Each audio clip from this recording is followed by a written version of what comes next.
Hello everyone, welcome to easy for study.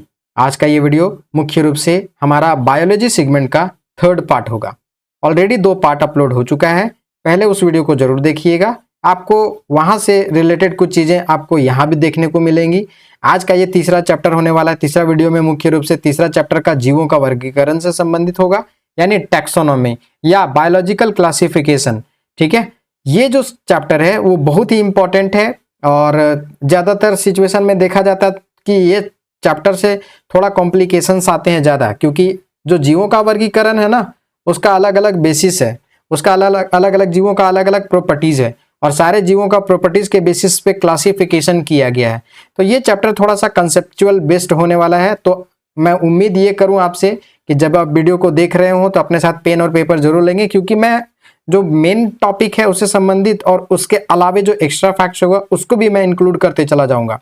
तो उससे मैं क्या होगा कि कुछ एक्स्ट्रा फैक्ट्स जो आप पहले नहीं पढ़े होंगे या आपको नहीं पता होगा तो आप उसको नोट डाउन कर सकें। ठीक है, तो बिना लेट किए हुए हम वीडियो को स्टार्ट करते हैं। देखो, तो जो सबसे पहला चैप्टर है वो मैं पहले बता चुका हूं कि वर्गीकरण से संबंधित होगा, टैक्सोनॉमी से संबंधित होगा, जीवों का वर्गीकरण से संबंधित होगा, जीवों का वर्गीकरण से संबंधित है। ठीक है, अब आप ध्यान से समझिएगा पहले इसका इंपॉर्टेंट फैक्ट्स। हम चाहते हैं कि पहले चैप्टर पढ़ाने से पहले मैं आपको कुछ इंपॉर्टेंट फैक्ट्स पहले बता दूं, जिससे कि क्या हो ना कि आपको कंसेप्ट सारा का सारा पहले से क्लियर हो। देखो, सबसे पहले ध्यान रखना कि जीवों का वर्गीकरण होता क्या है। जीवों का वर्गीकरण, जीवों का वर्गीकरण सबसे पहले कौन किया था? तो कैरोलस लिनियस फादर है, फादर ऑफ टैक्सोनॉमी, जिसको कहते हैं वर्गीकी का पितामह, टैक्सोनॉमी। ठीक है, कैरोलस लिनियस, इनका नाम जरूर याद रखिएगा। तो कैरोलस लिनियस जो थे वो फादर ऑफ टैक्सोनॉमी है या जीवों के वर्गीकरण के पितामह हैं। इन्होंने एक किताब लिखा था जिसका नाम है सिस्टेमा नेचुरी, सिस्टेमा नेचुरी। ठीक है, 1758 में 1758 में इन्होंने एक किताब लिखा था और उसमें इन्होंने क्या किया था, अलग अलग जो जीव हैं उनका नामकरण किया था। तो इसके लिए उन्होंने द्विनाम पद्धति दिया था। ठीक है, द्विनाम पद्धति में जो प्रथम नाम होता है द्विनाम पद्धति। ठीक है, द्विनाम पद्धति में 2 नाम होते हैं, एक को कहते हैं, इसको 2 पार्ट में पहले बांट लेते हैं। एक को कहते हैं क्या, एक होता है हमारा ये जाति नाम और दूसरा नाम होता है हमारा वंश का। तो वंश और जाति, वंश और दूसरा जाति से संबंधित होने वाला है। ठीक है, यानी पहला जो द्विनाम पद्धति में बेसिकली साइंटिफिक नेम के जैसा होता है। ठीक है, ध्यान से समझिएगा, वंश का नाम और दूसरा जाति का नाम। जैसे आपको पता होगा कि मानव का जो साइंटिफिक नेम है ना, मानव का वैज्ञानिक नाम वो क्या है? मानव का वैज्ञानिक नाम है होमो सेपियंस, होमो सेपियंस, होमो सेपियंस। थोड़ा सा मैं ठीक कर देता हूं।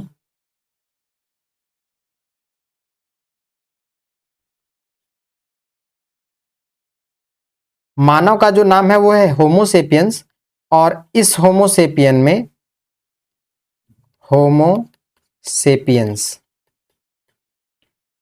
ठीक है, सेपियंस अलग अलग जगह पे अलग अलग लिखा रहेगा। तो ये जो शुरू वाला है ना ये वंश नाम है और दूसरा जो सेपियंस है ना वो जाति नाम है। तो कुछ इस तरह द्विनाम पद्धति को इन्होंने इंट्रोड्यूस किया था, होमो वंश का नाम और सेपियंस जाति का नाम। यही वाला बात ध्यान में रखिएगा। वंश का नाम जो होता है, जो पहला लेटर होता है वो कैपिटल से होता है। जैसे होमो जब लिखेंगे ना तो HOMO, होमो। सेपियंस लिखेंगे ना तो छोटा ही से स्टार्ट होगा, ये भी SAPIENS, होमो सेपियंस। ठीक है, होप सो कि आपको यहां तक क्लियर हो गया होगा। अब थोड़ा सा और इसके बारे में हम समझा देते हैं कि क्या हो सकता है।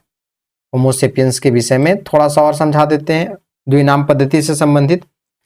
देखो, कैरोलस लिनियस ने क्या किया था ना कि अलग अलग किंगडम को क्लासिफाई किया था। जीवों का अलग अलग, और ये पादप जगत का अलग, और जीव जंतुओं का अलग। पादप मतलब होता है पेड़ पौधे, और जीव जंतुओं का मतलब होता है जानवर। तो इनका दोनों का अलग अलग इन्होंने क्या किया था, क्लासिफिकेशन। इसीलिए इनको फादर ऑफ टैक्सोनॉमी भी कहा जाता है। फादर ऑफ टैक्सोनॉमी यानी कि नॉमी, टैक्सो गलत लिख दिए यार, टैक्सोनोमी, ठीक है। फादर ऑफ टैक्सोनॉमी किसको कहा जाता है, कैरोलस लिनियस को, वर्गीकी का पितामह, ठीक है। क्योंकि इन्होंने क्या किया था, सबसे पहले जीव जंतुओं को बंटवारा किया था प्लांट जगत में और एनिमल जगत में, या किंगडम ऑफ एनिमल्स और किंगडम ऑफ प्लांटी, ठीक है। इसीलिए इनको फादर ऑफ टैक्सोनॉमी कहा जाता है। होप सो कि यहां तक आपको बातें समझ में आ गई होंगी। लेकिन एक बात थोड़ा सा और याद रखिएगा, जो आधुनिक जीव विज्ञान में जो विटेकर महोदय हैं, इन्होंने 5 जगत में वर्गीकरण किया है, ठीक है। आधुनिक जगत में इन्होंने पूरा का पूरा जो टैक्सोनॉमी है ना, विटकर महोदय के द्वारा दिया गया, 5 जगत में वर्गीकरण किया था। मोनेरा था, प्रोटिस्टा था, एक फंगी था जिसको हम लोग कवक भी कहते हैं, ठीक है। इसके अलावे पादप था जिसको प्लांटी कहते हैं, और एक एनिमिलिया था। ये 5 जगत में विटेकर महोदय, इनका पूरा नाम था शायद RH विटेकर, ठीक है। तो ये वाला बात भी ध्यान रखिएगा। अभी ऐसे जब हम 1 लाइनर फॉर्मेट में क्वेश्चंस को करवाएंगे तो वहां ये सब चीजें आएंगी और सारा कंप्लीट करवाया जाएगा। मोनेरा को अलग बताएंगे, प्रोटिस्टा को अलग बताएंगे, फंगी या कवक को अलग बताएंगे, प्लांटी को अलग बताएंगे, और एनिमिलिया को अलग बताएंगे। प्लांटी का मतलब होता है पादप जगत, और एनिमिलिया का मतलब होता है जंतु जगत, ठीक है। तो यहां तक आपको होप्सो की बातें समझ में आ गई होगी। ये इंट्रोडक्शन था, पहले जीवों का जो वर्गीकरण है उसका इंट्रोडक्शन पहले ये बताना हमको जरूरी था। ये इसलिए किया जाता है ताकि हम पूरा का पूरा जो जीव जंतु है एक प्रॉपर ग्रुप में रख करके पूरा प्रॉपर्टीज उसका जान सकें, ठीक है। मान के चलिए किसी एक पर्टिकुलर ग्रुप में रख दिए तो सारे जीव इसके अंदर में जो भी आएंगे सारा का सारा प्रॉपर्टीज को फॉलो करेंगे। तो इससे हमको जीवधारियों का जो जानना है या उसके बारे में हमारा अवेयरनेस है वो थोड़ा सा बढ़ जाता है, या उनका प्रॉपर्टीज थोड़ा सा समझ में आ जाता है। अब जैसे पूरा का पूरा थाइलोफाइटा का है, ब्रायोफाइटा का है, जिम्नोस्पर्म का है, तो एक पर्टिकुलर ग्रुप है और उस ग्रुप के सारे जीव जंतुओं का जो प्रॉपर्टीज है, लक्षण है, या क्या कहते हैं उसका गुण है, उसमें समानता होती है, ठीक है। चलो अब हम स्टार्ट करते हैं बेसिकली जो मेरा क्वेश्चन है उस पर से, ठीक है। सारे सवालों का मैं ठीक से पढ़ाता चला जाऊंगा। अगर आपको कहीं कंफ्यूजन होता है किसी भी क्वेश्चन में तो आप हमको मैसेज कमेंट बॉक्स में जरूर करेंगे, ठीक है। मैं होप सो कि आपका सॉल्यूशन वहां पर भी दे पाऊं। स्टार्ट करते हैं। जो पहला है, वर्गीकी किसे कहते हैं? तो जीव विज्ञान की वह शाखा जिसके अंतर्गत जीव जातियों को उनकी समानताओं एवं असमानताओं के आधार पर छोटे बड़े समूहों में बांटा जाता है, इसी को वर्गीकी कहा जाता है या टैक्सोनॉमी कहा जाता है, ठीक है। दूसरा सवाल सॉरी, किसे फादर ऑफ टैक्सोनॉमी कहा जाता है? तो कैरोलस लिनियस को क्या कहा जाता है? फादर ऑफ टैक्सोनॉमी कहा जाता है। नेक्स्ट है, किसने सर्वप्रथम संपूर्ण जीवधारियों को 2 जगत, एक प्लांटी और दूसरा एनिमिलिया में विभाजित किया? तो अभी हम बताए थे कैरोलस लिनियस महोदय ने, ठीक है। नेक्स्ट देखिए, द्विनाम पद्धति, द्विनाम पद्धति की स्थापना किसने की थी? ठीक है, द्विनाम पद्धति की स्थापना कैरोलस लिनियस ने किए थे। द्विनाम पद्धति का मतलब वही वंश का नाम और जाति का नाम, इसी को कहा जाता है द्विनाम पद्धति। वंश और जाति से संबंधित जो नामकरण होता है ना, उसी को कहा जाता है द्विपद नामकरण या द्विनाम पद्धति, इसी को कहा जाता है, ठीक है। नेक्स्ट, द्विनाम पद्धति में प्रत्येक जीवधारी का लैटिन भाषा के कितने शब्दों से मिलकर के बना होता है? तो 2 शब्दों से। पहला जो होता है वंश नाम, और वंश नाम का पहला लेटर जो होता है वो कैपिटल में होता है। दूसरा होता है जाति का नाम, जिसका जो वर्ड होगा पहला लेटर जाति का नाम का, जो सेपियंस होता है उसका एस स्मॉल में होता है।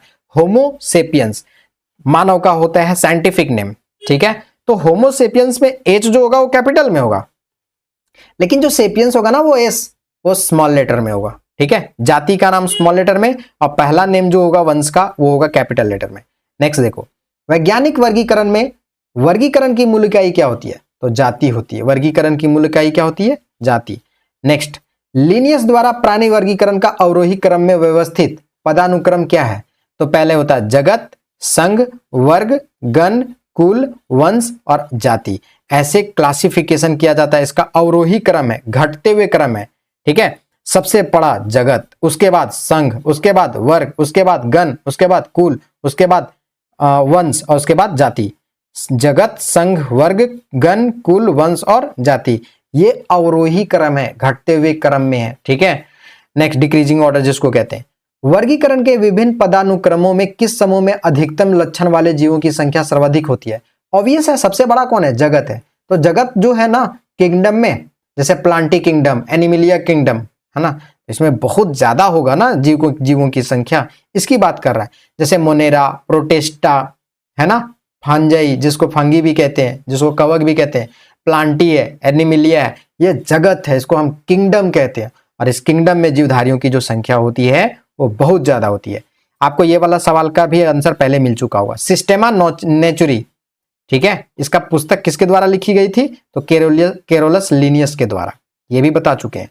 नेक्स्ट देखो, कैवेलियर स्मिथ जीवों को कितने जगत में वर्गीकृत किया था? तो 6 जगत में। ये वाला याद रखिएगा। एक विटेकर महोदय जीवों का वर्गीकरण कितने पार्ट में किए थे? तो 5। और वो 5 कौन कौन है? मोनेरा, प्रोटिस्टा, फंजाई, प्लांटी और एनिमिलिया। लेकिन कैवेलियर स्मिथ ने क्या किया था? 6 जगत में वर्गीकृत किया था। आगे देखिए, हालांकि इसके अंदर जाने की भी जरूरत नहीं है, आपको डॉक्टर बनना नहीं है भाई, इसीलिए मैं ज्यादा डीप नहीं बता रहा हूं कि इसका 6 कौन कौन है। जो जरूरत का है वो मैं जरूर बता दूंगा, जो जरूरत का नहीं है मैं अनवांटेड मटेरियल आपको मैं नहीं दूंगा। बहुत पहले से मैं ये डायलॉग बोलता आया हूं, अनर्गल चीजें मैं नहीं देता हूं। जरूरत का है, आपको हिट करेगा कहीं क्वेश्चन में, वही। इसके अलावा मैं बेकार की चीजें जो आपके काम का नहीं है। हाँ, अगर आपको पीएचडी करना है तो पढ़ लेना कहीं से निकाल के, गूगल बाबा जिंदाबाद है। अगर नहीं करना है, आपको बस एग्जाम्स का पहला फोकस करना है, बाकी बनते रहना। जब ये कर लेगा ना जॉब लेने के बाद ना, पूरा का पूरा पीएचडी कर लेना बाद में, पहले यहां पर काम कर ले। जीव जगत का 5 वर्गों में वर्गीकरण, 5 किंगडम क्लासिफिकेशन किसने किया था? ये बता चुके हैं, आर.एच. विटेकर महोदय बताए थे। 1969 में इन्होंने 5 जगत में पूरा का पूरा जीव जगत को वर्गीकृत किया था। ये इंपॉर्टेंट है और सवाल इससे बनता है। 5 जगत कौन कौन था? मोनेरा, प्रोटिस्टा, फंजाई, प्लांटी और एनिमिलिया। ठीक है, आगे देखो। नेक्स्ट है, 5 जगत प्रणाली में वर्गीकरण का मुख्य आधार क्या है? तो पोषण, है ना। पोषण के बेसिस के पर क्या किया गया था? वर्गीकरण किया गया था आर.एच. विटेकर महोदय के द्वारा। ठीक है, विटेकर के द्वारा 5 जगत कौन कौन से हैं? 5 ऑलरेडी 5 बार बता चुके हैं अभी। कौन कौन?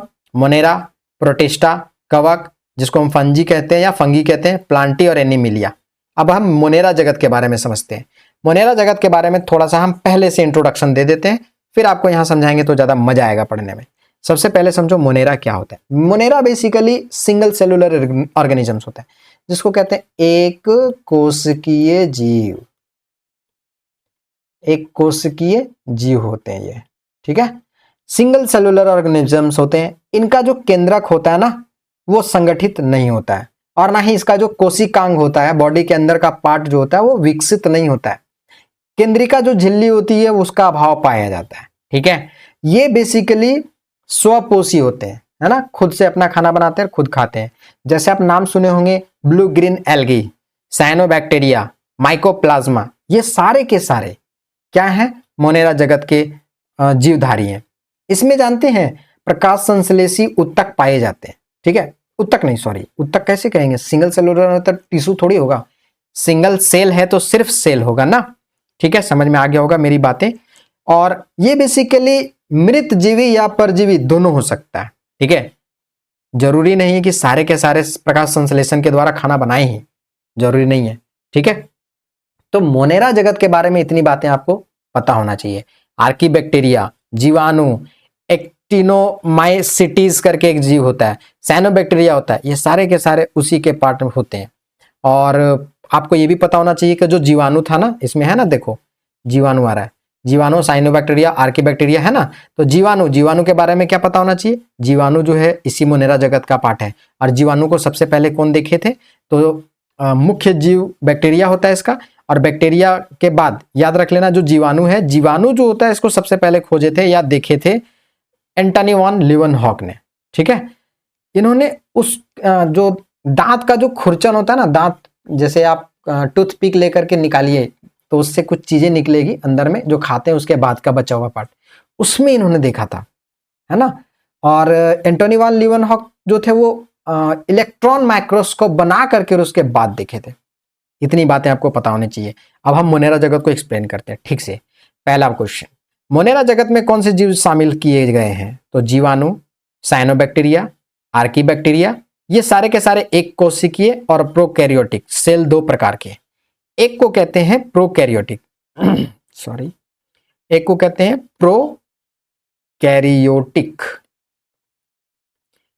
प्रोकैरियोटिक और दूसरा को कहते हैं यूकैरियोटिक। प्रोकैरियोटिक और यूकैरियोटिक का मतलब होता है, प्रोकैरियोटिक बेसिकली पूरी तरह से वो इनका डेवलप्ड नहीं होता है कोशिकांग, और यूकैरियोटिक का डेवलप्ड होता है। ठीक है, तो देखो प्रोकैरियोटिक और यूकैरियोटिक, एक कोशिकीय है तो प्रोकैरियोटिक ही होगा क्योंकि डेवलप इसका बॉडी नहीं होगा। देखो, किस जगत में संबंधित जीवों की कोशिकाओं में नाभिकीय झिल्ली अनुपस्थित? अभी बताए थे जब हम इंट्रो करा रहे थे ना, तो उस समय बोले थे कि नाभिकीय झिल्ली का अभाव पाया जाता है। किसमें? मोनेरा में। नेक्स्ट, जीवाणु आ गया है ना, जीवाणु के बारे में ऑलरेडी ऊपर में दिए थे। तो जीवाणु किस समूह का पार्ट है या किस समूह का जगत का है? तो मोनेरा जगत का। होप सो कि आपको इतनी बातें यहां तक क्लियर हो गई होगी। अब समझो जीवाणु क्या है।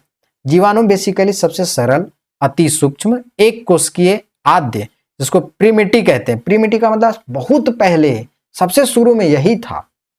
प्रीमिटी बहुत पहले से है जीवाणु। सोचो कि कितना पुराना हो सकता है, सबसे शुरू का है। नेक्स्ट देखो, पोषण के आधार पर जीवाणु कितने प्रकार के होते हैं? तो जीवाणु दो प्रकार के होते हैं, एक को कहते हैं स्वपोषी और दूसरे को कहते हैं परपोषी। ठीक है, एक को कहते हैं ऑटोट्रॉप्स इंग्लिश वालों के लिए ऑटोट्रॉप्स, है ना, और एक को कहते हैं हेट्रोट्रॉप्स।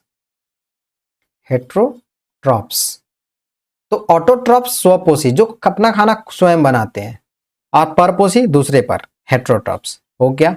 नेक्स्ट देखो, ग्राम पॉजिटिव एवं ग्राम निगेटिव बैक्टीरिया के अंतर के लिए कौन उत्तरदायी है? कोशिका दीवार। ठीक है, कोशिका की जो दीवार होती है वो ग्राम पॉजिटिव और ग्राम नेगेटिव बैक्टीरिया के लिए रिस्पॉन्सिबल होती है। ये सारी बातें थी मोनेरा जगत के लिए। अब मोनेरा जगत के बाद आते हैं हम, किसका है ये? प्रोटिस्टा। प्रोटिस्टा के बारे में समझो। प्रोटिस्टा के बारे में यह समझना कि यह भी एक सिंगल सेलुलर लेकिन यूकैरियोटिक होता है। ये क्या होता है? यूकैरियोटिक। अभी हम प्रोकैरियोटिक और यूकैरियोटिक के बारे में बता चुके हैं।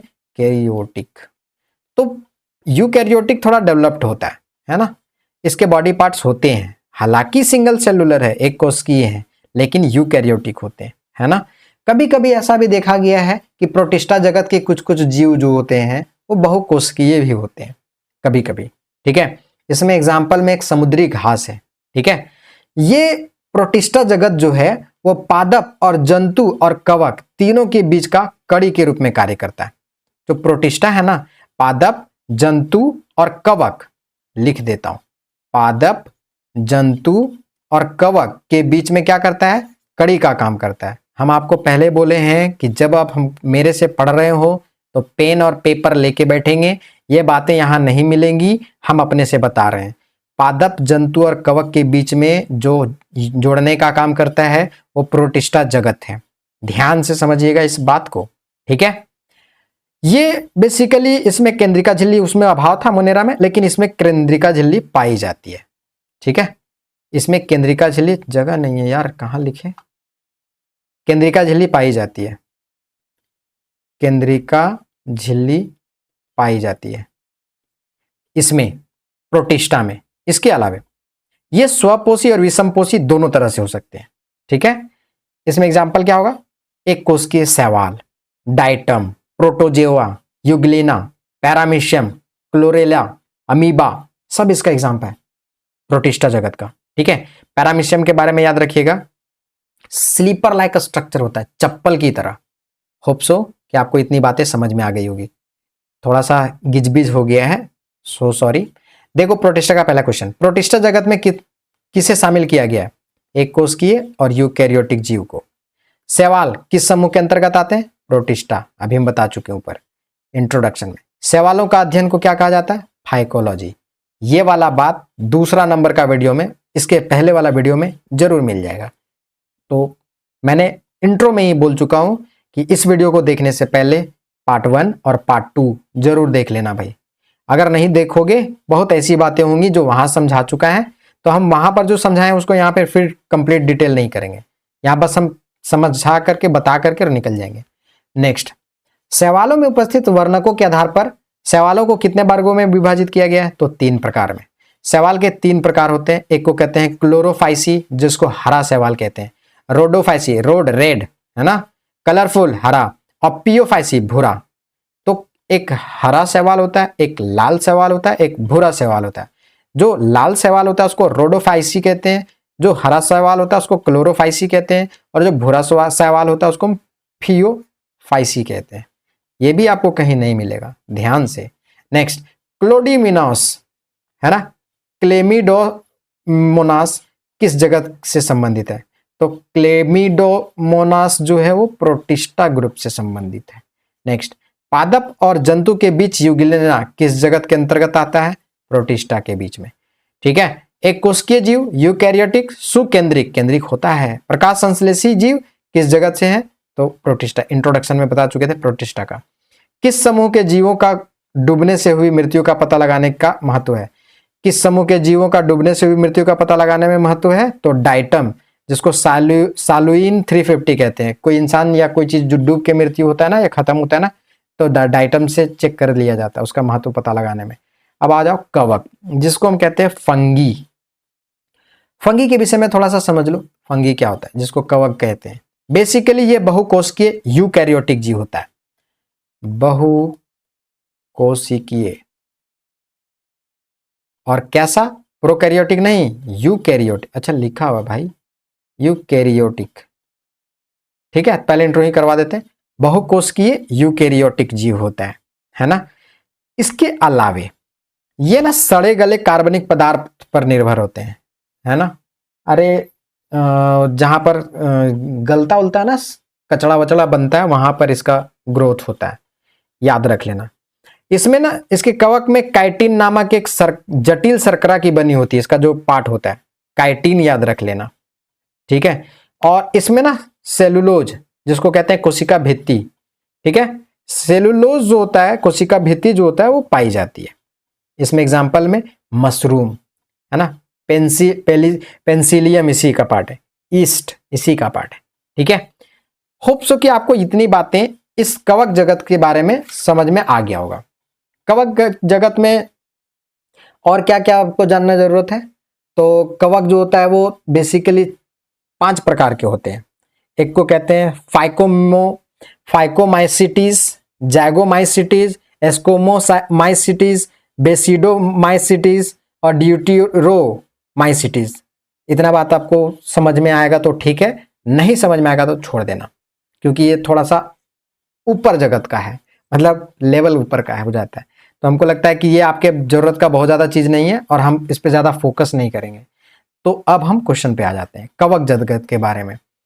कवक जगत में किसे शामिल किया गया है? यूकैरियोटिक और पारिपोषित परपोषी। देखो यहाँ हेटेरोट्रॉफिक लिखा हुआ है, जो ऊपर में इंग्लिश में लिखे थे।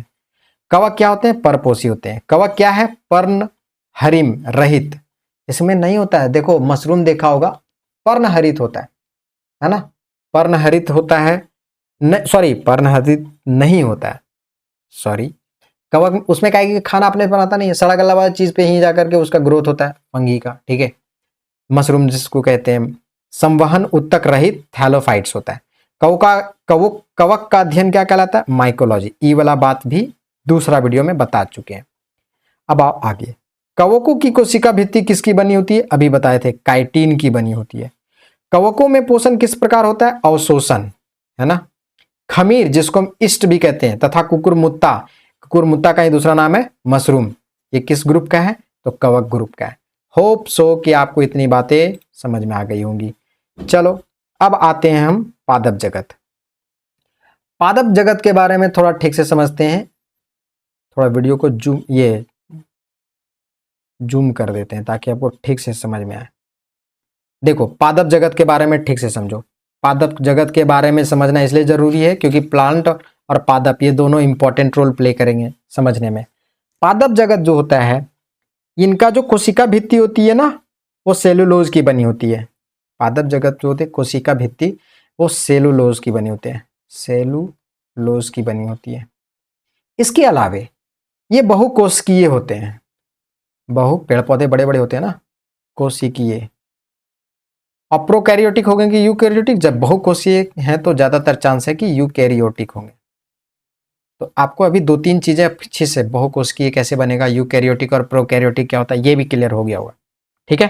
पादप जगत, इनका जो शरीर होता है ना, उत्तक और अंग भी पाया जाता है, यानी टिश्यू और ऑर्गन दोनों रहता है।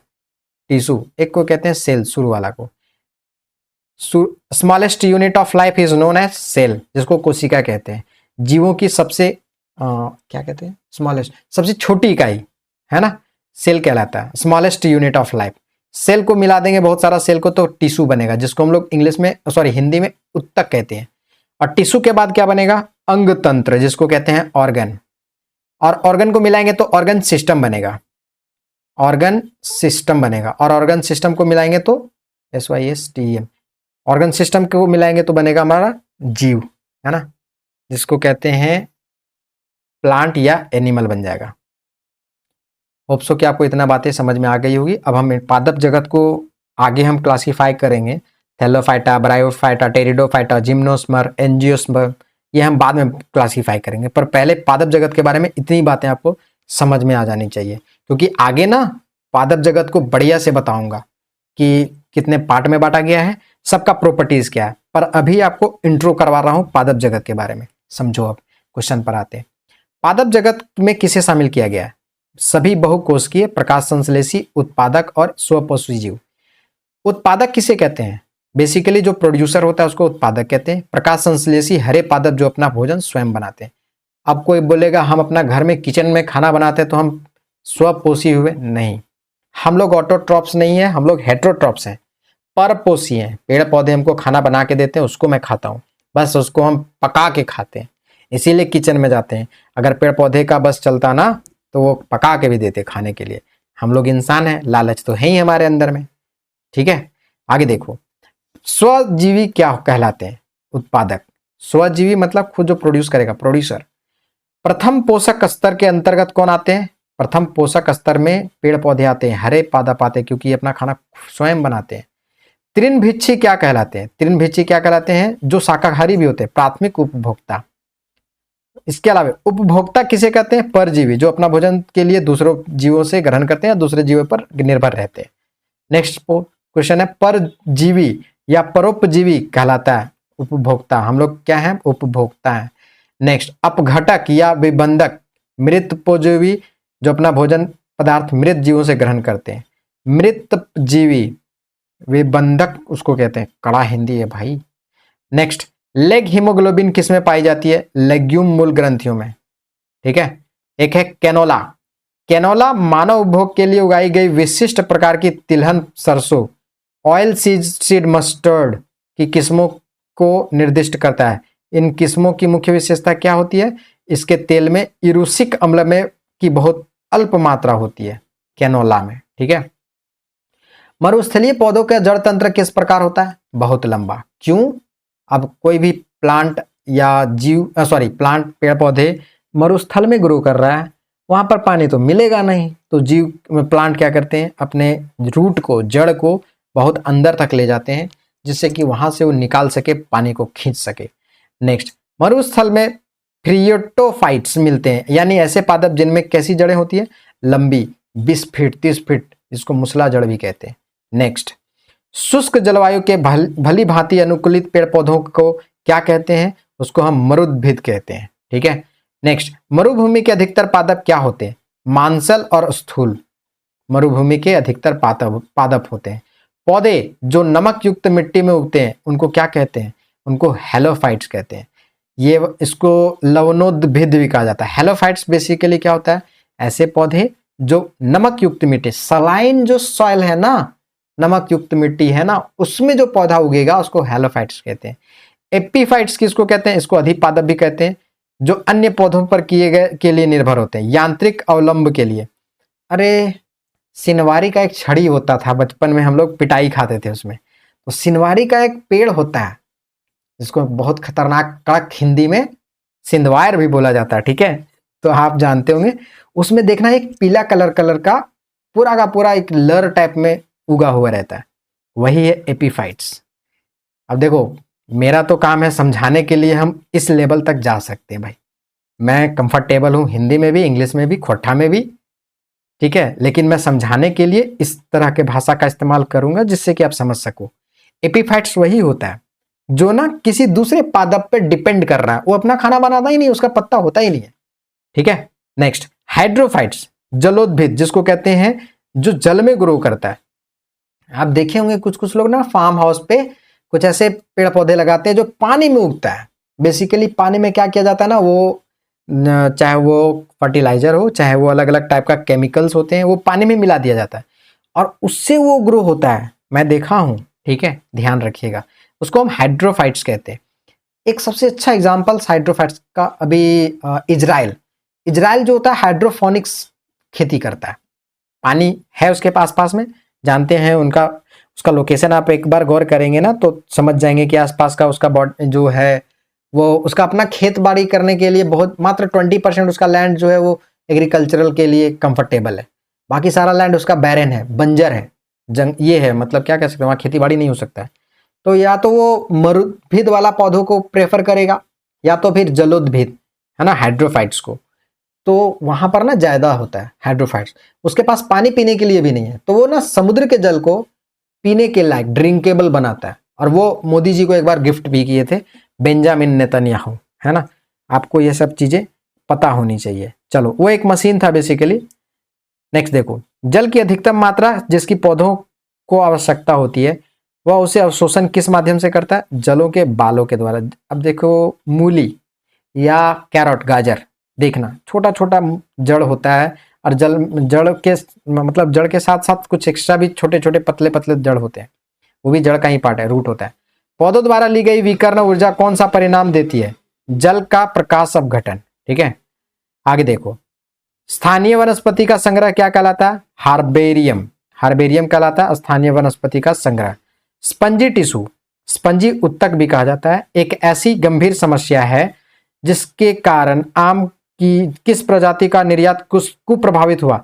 अल्फांसो आम जो था ना, उसमें ना स्पंजी उत्तक लग जाता था, वो एक प्रॉब्लम है जो उससे फट जाता है शायद, तो क्या वो एक्सपोर्ट लाइक क्वालिटी नहीं दे पाता है, तो उसको हम एक्सपोर्ट नहीं कर पा रहे। अब समझो एनीमिलिया के बारे में, जिसको कहते हैं हम जंतु जगत। जंतु जगत जो होता है वो सबसे बड़ा होता है। पादप जगत और जंतु जगत को ठीक से समझना होगा। जंतु जगत बेसिकली किंगडम ऑफ एनीमिलिया कहलाता है और इसमें सभी प्रकार के यूकैरियोटिक और बहुपोषीय और विषमपोषी जीव आते हैं, है ना, ये बात ध्यान रखिएगा। इसके अलावे इसमें बेसिकली क्या होता है ना, मेरुरज्जु पाया जाता है, कॉर्डेट और नॉन कॉर्डेट या नोटोकॉर्ड इसको कहते हैं, ये पाए जाते हैं।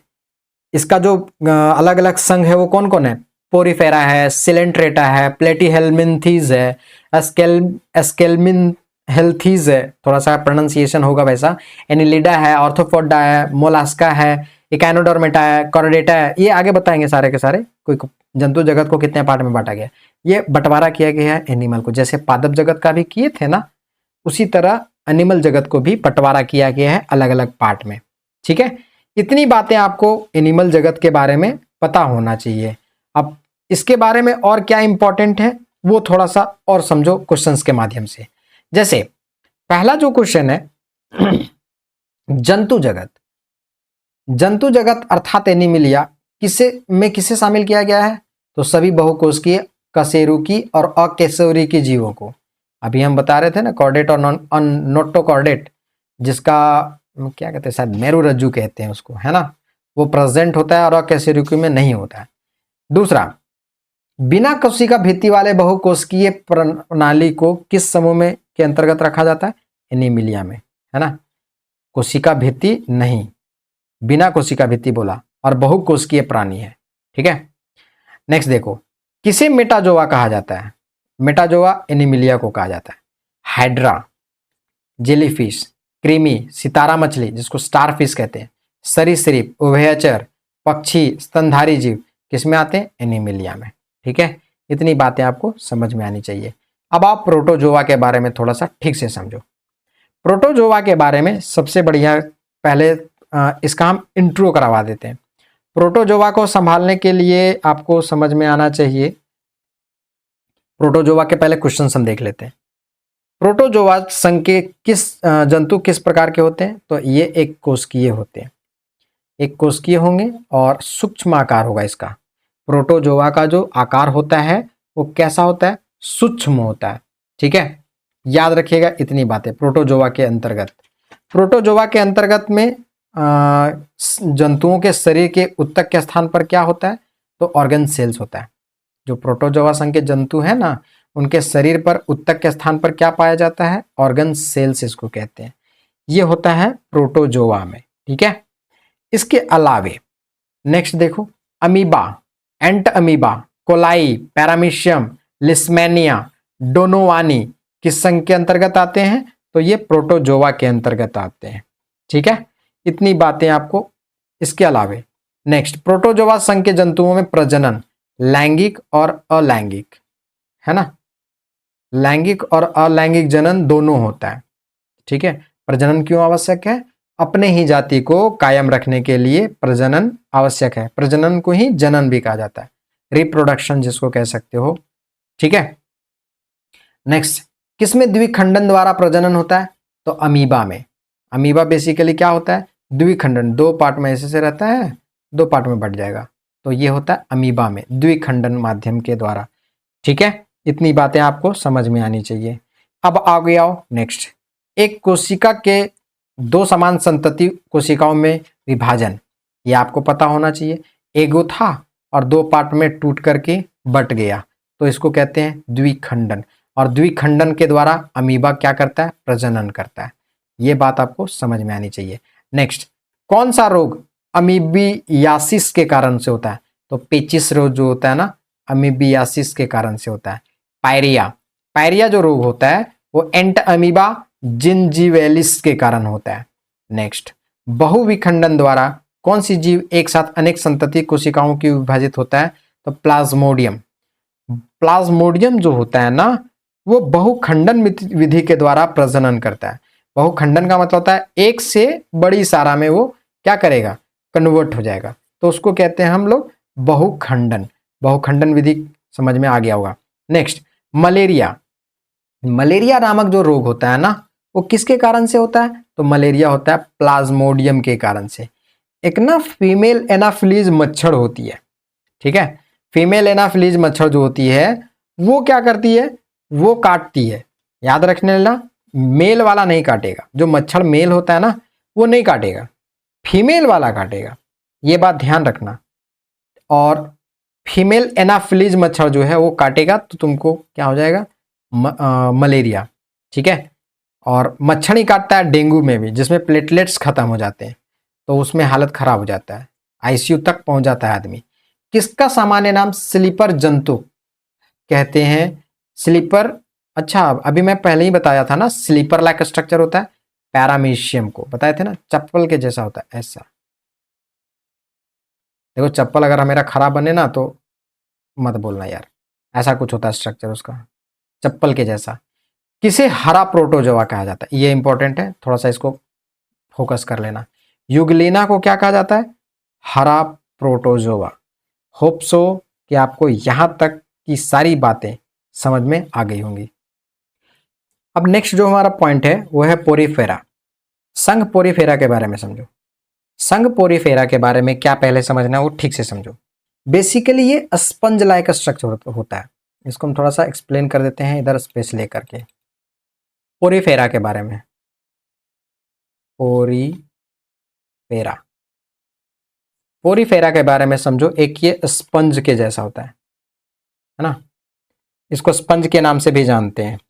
ये कैसा होगा? समुद्री होगा, यानी समुद्र में पाया जाता है। ठीक है, और ये प्रारंभिक है। प्रारंभिक ऐसा बहुकोशिकीय जीव है जिसका कोशिकीय स्तर जो होता है पूरा संगठन होता है, शरीर बना हुआ रहता है। ठीक है, इसके अलावे याद रख लेना स्पंजियन फाइबर्स इसमें पाया जाता है, छिद्र ज्यादा होगा, बहुत सारा अनेक छिद्र होगा, अनेक छिद्र होगा इसका बॉडी पे, ठीक है, अनेक छिद्र होगा, समुद्री पाया जाएगा, होगा, स्पंजी होगा, ठीक है। महीन छिद्र को क्या कहते हैं, इसका शायद ऑस्टिया कहते हैं, ठीक है। और बड़ा वाला को एस्कुलम भी कहा जाता है। इतनी बातें याद याद रखिएगा। जो पोरीफेरा है ना, इसका एग्जाम्पल में याद रख लेना क्या होगा, साइकॉन, साइकॉन होगा इसका एग्जाम्पल में। इसके अलावे साइकॉन के अलावे आएगा इसका स्पंजिला, स्पंजिला। इसके अलावे होगा इसमें यू स्पंजिया, यू स्पॉन्जिया, ठीक है। ये इसका एग्जाम्पल होगा, ठीक है। तो आप पोरीफेरा के अंतर्गत इतनी बातें याद रख लेंगे तो आपको समझ में आ जाएगा क्लासिफिकेशन पोरीफेरा के बारे में। तो देखो अब पोरीफेरा में क्या सवाल बना हुआ है। पोरीफेरा संघ किस प्राणी किस संघ के प्राणी किस प्रकार के जीव होंगे, तो बहुकोशिकीय और जलीय, समुद्र में है। किस संघ के प्राणी अगतिशील होते हैं, पोरीफेरा। अरे एकदम जमीन में ना क्या कहेंगे उसको, अरे वो दीमक का घर देखें, कुछ उस तरह का स्ट्रक्चर होगा, उसमें होल भी होता है वैसे ही। किस प्राणी संघ के जो प्राणी होता है उसका सामान्यतः स्पंज कहा जाता है, बता दिए, पोरीफेरा। और लवणीय यानी सलाइन वाटर होगा, असम्मित होगा, ठीक है।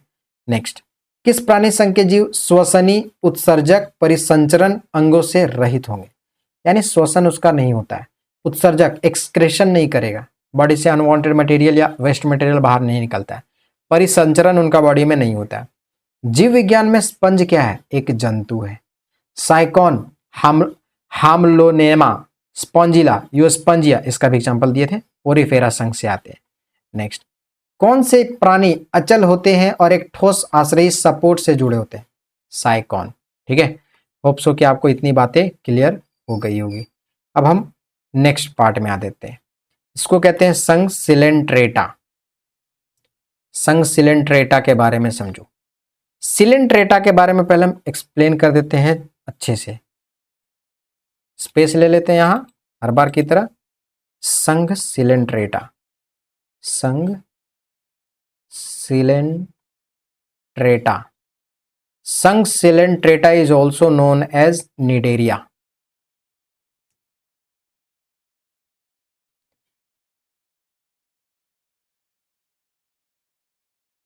सॉरी जूम नहीं हो रहा है भाई,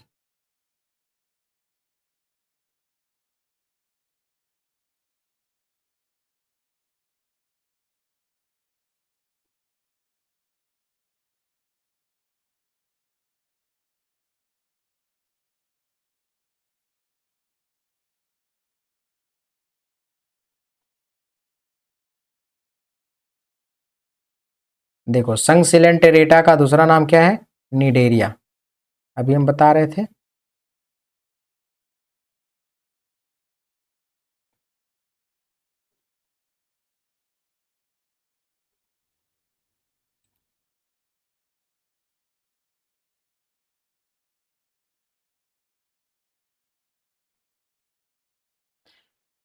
देखो संघ सिलेंट्रेटा का दूसरा नाम है निडेरिया,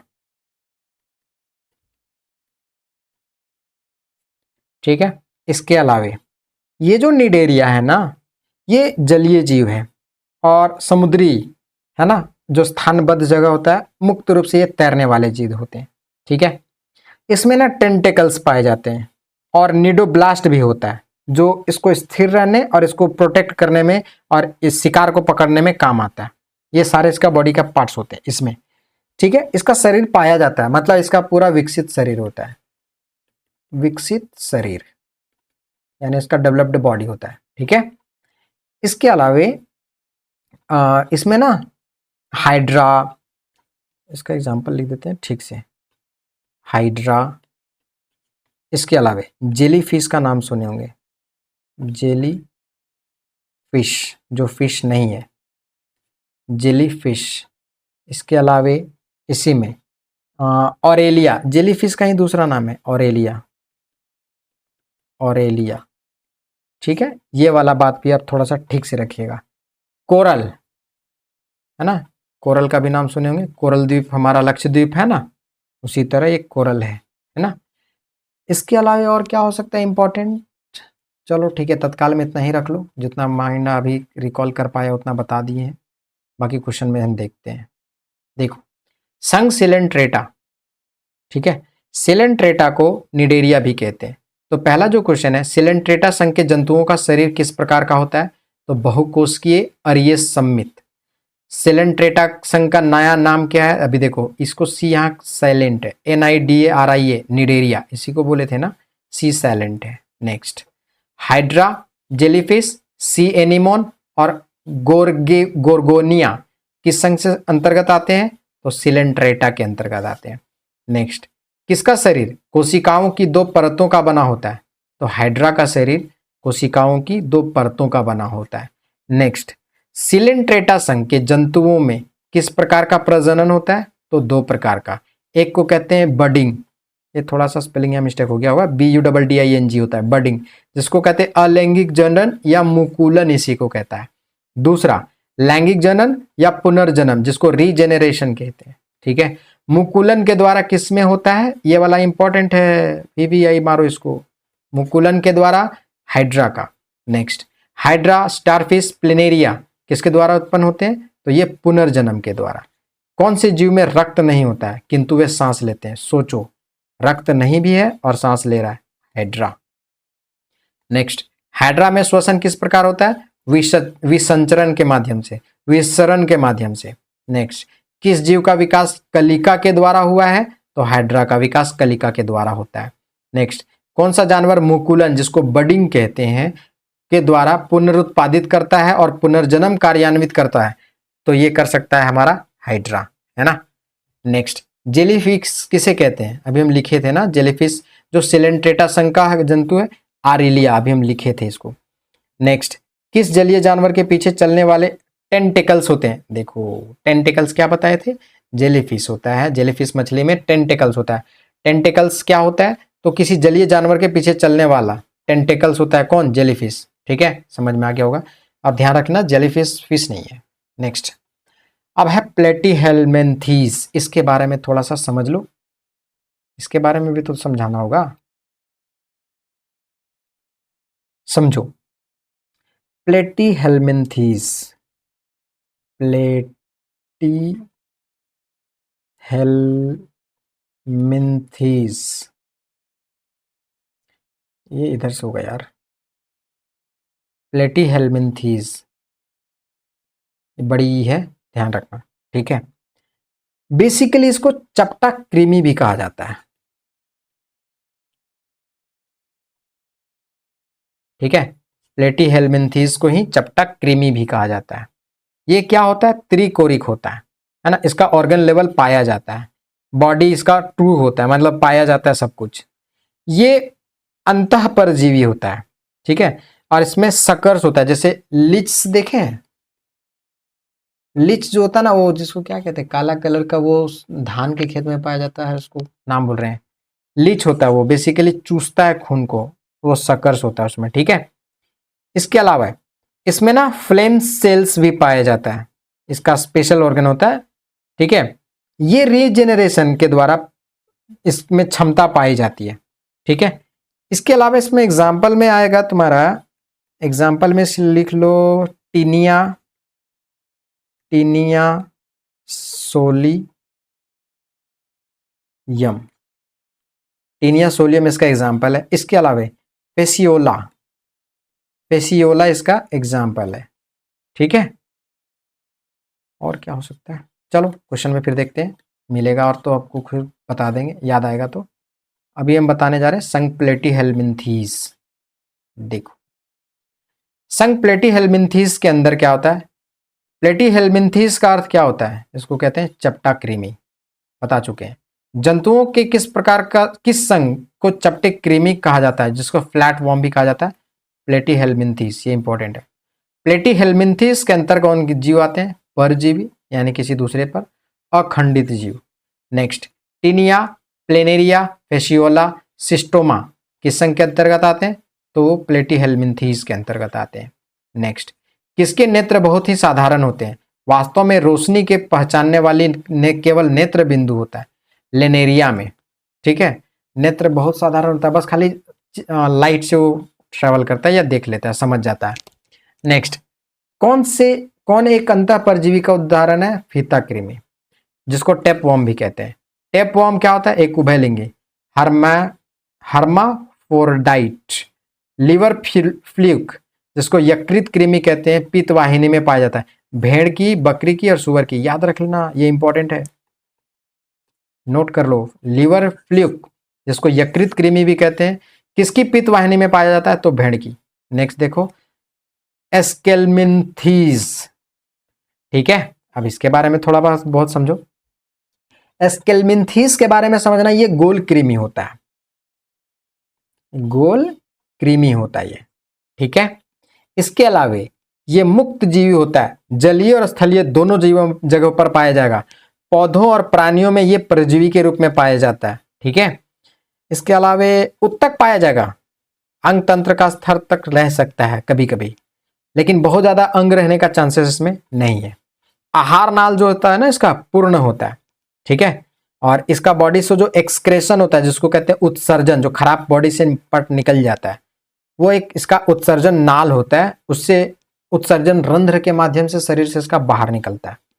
ये बेसिकली बीमारी फैलाने वाला ये परजीवी कृमि होता है, जिसको हम कहते हैं पैरासाइटिक वर्म्स, है ना। जैसे आपको पता होगा, इलिफेंथेटिएसिस एक बीमारी है, जिसको होता है हाथी पांव, देखे होंगे किसी किसी का पैर बड़ा हो जाता है, वो बेसिकली ना गोल कृमि के कारण से और पिन कृमि के कारण से, जिसको राउंडवॉर्म और पिन वॉर्म्स कहते हैं, उसके कारण से ये हाथी पांव का एक बीमारी है। उसका नाम कहते हैं शायद फाइलेरिया, फैल जाता पूरा पैर, ठीक है। ध्यान रख लेना, जो मादा होता है, होती है, नर से लंबी होती है, यही एस्केल्मिंथीज, ठीक है। इसमें एग्जाम्पल क्या होगा? तो गोल कृमि, जिसको हम एस्केरिस कहते हैं, पिन कृमि, फाइलेरिया कृमि जिससे ये हाथी पांव होता है, फाइलेरिया होता है, उसको वुचेरिया भी कहते हैं, या हुकवॉर्म या अंकुश कृमि। अंकुश कृमि का दूसरा नाम है एंसाइलोस्टोमा, ठीक है। अब हम इसको यहाँ क्वेश्चंस के माध्यम से देख लेते हैं। एस्केल्मिंथीज को क्या कहते हैं? इसको कहते हैं सूत्रकृमि, जिसको कहते हैं थ्रेड वॉर्म, है ना, धागा के जैसा स्ट्रक्चर होता है, जिसको गोल कृमि भी कह सकते हो, देखो, है ना। एस्केल्मिंथीज जंतुओं का शरीर किस प्रकार का होता है? अखंडित, खंडित नहीं, लंबे पतले धागे जैसा बेलनाकार, ठीक है। नेक्स्ट, एस्केरिस वुचेरिया ट्राइकिनेला किस संघ से संबंधित है? एस्केल्मिंथीज से संबंधित है। नेक्स्ट देखो, एस्केरिस का साधारण नाम क्या है?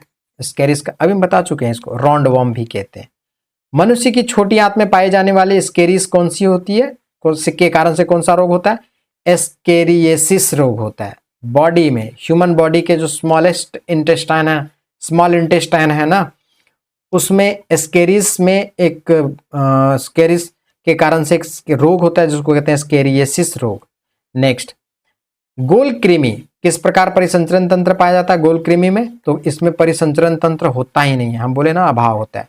राउंडवॉर्म, जिसको गोल कृमि कहते हैं, किस प्रकार का लिंग पाया जाता है? तो इसका जो लिंग होता है वो अलग अलग होता है ना। अभी बताया ना, मादा जो होती है वो बड़ी होती है फीमेल मेल से। नेक्स्ट, फाइलेरिया नामक रोग किसके कारण से? वुचेरिया या निमोटेड या सूत्रकृमि, अभी बता चुके हैं। नेक्स्ट, गिनी कृमि, जिसको गिनिया वॉर्म कहते हैं, सूत्रकृमि नेमोटोड कहते हैं, जिसका जंतु वैज्ञानिक नाम क्या है? ड्रेकनकुलस मेंडिनेंसस, थोड़ा नाम कड़ा है, ठीक है। चलो अब आओ संघ एनेलिडा। एनेलिडा के बारे में ठीक से समझो, अब इसके बारे में भी समझाते हैं। ये एक समुद्री और ताजे जल का जीव होता है, जलीय प्राणी है बेसिकली, हालांकि कभी कभी यह स्थलीय हो सकता है। ये परजीवी होता है और स्वतंत्र जीवी, दोनों तरह से हो सकता है, ठीक है। इसका जो बॉडी पार्ट होता है ना, खंड और विखंड में बटा होता है, इसीलिए इस संघ को क्या कहते हैं? एनेलिडा। देखो पहला क्वेश्चन वही लिखा है, खंडित लंबा कृमि के कारण से इसको एनेलिडा संघ में रखा जाता है। इसमें एग्जाम्पल में क्या आएगा ये? अच्छा, इसके बारे में और एक, नेरिस, नर और मादा अलग अलग होते हैं, नेरिस में नर और मादा अलग अलग होते हैं। और केंचुआ और जोंक, नर और मादा पृथक नहीं होते, केंचुआ और जोंक में दोनों साथ साथ होते हैं, लेकिन नेरिस में नर और मादा अलग अलग होते हैं। ये संघ एनेलिडा का कहानी है, ठीक है। अब समझो इसके क्वेश्चन के माध्यम से।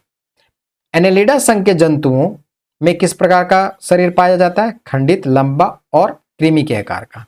नेक्स्ट, एनेलिडा संघ के जंतुओं में किस प्रकार का अंग व अंग तंत्र पाया जाता है? तो पूर्ण विकास इसका हो रहा रहता है।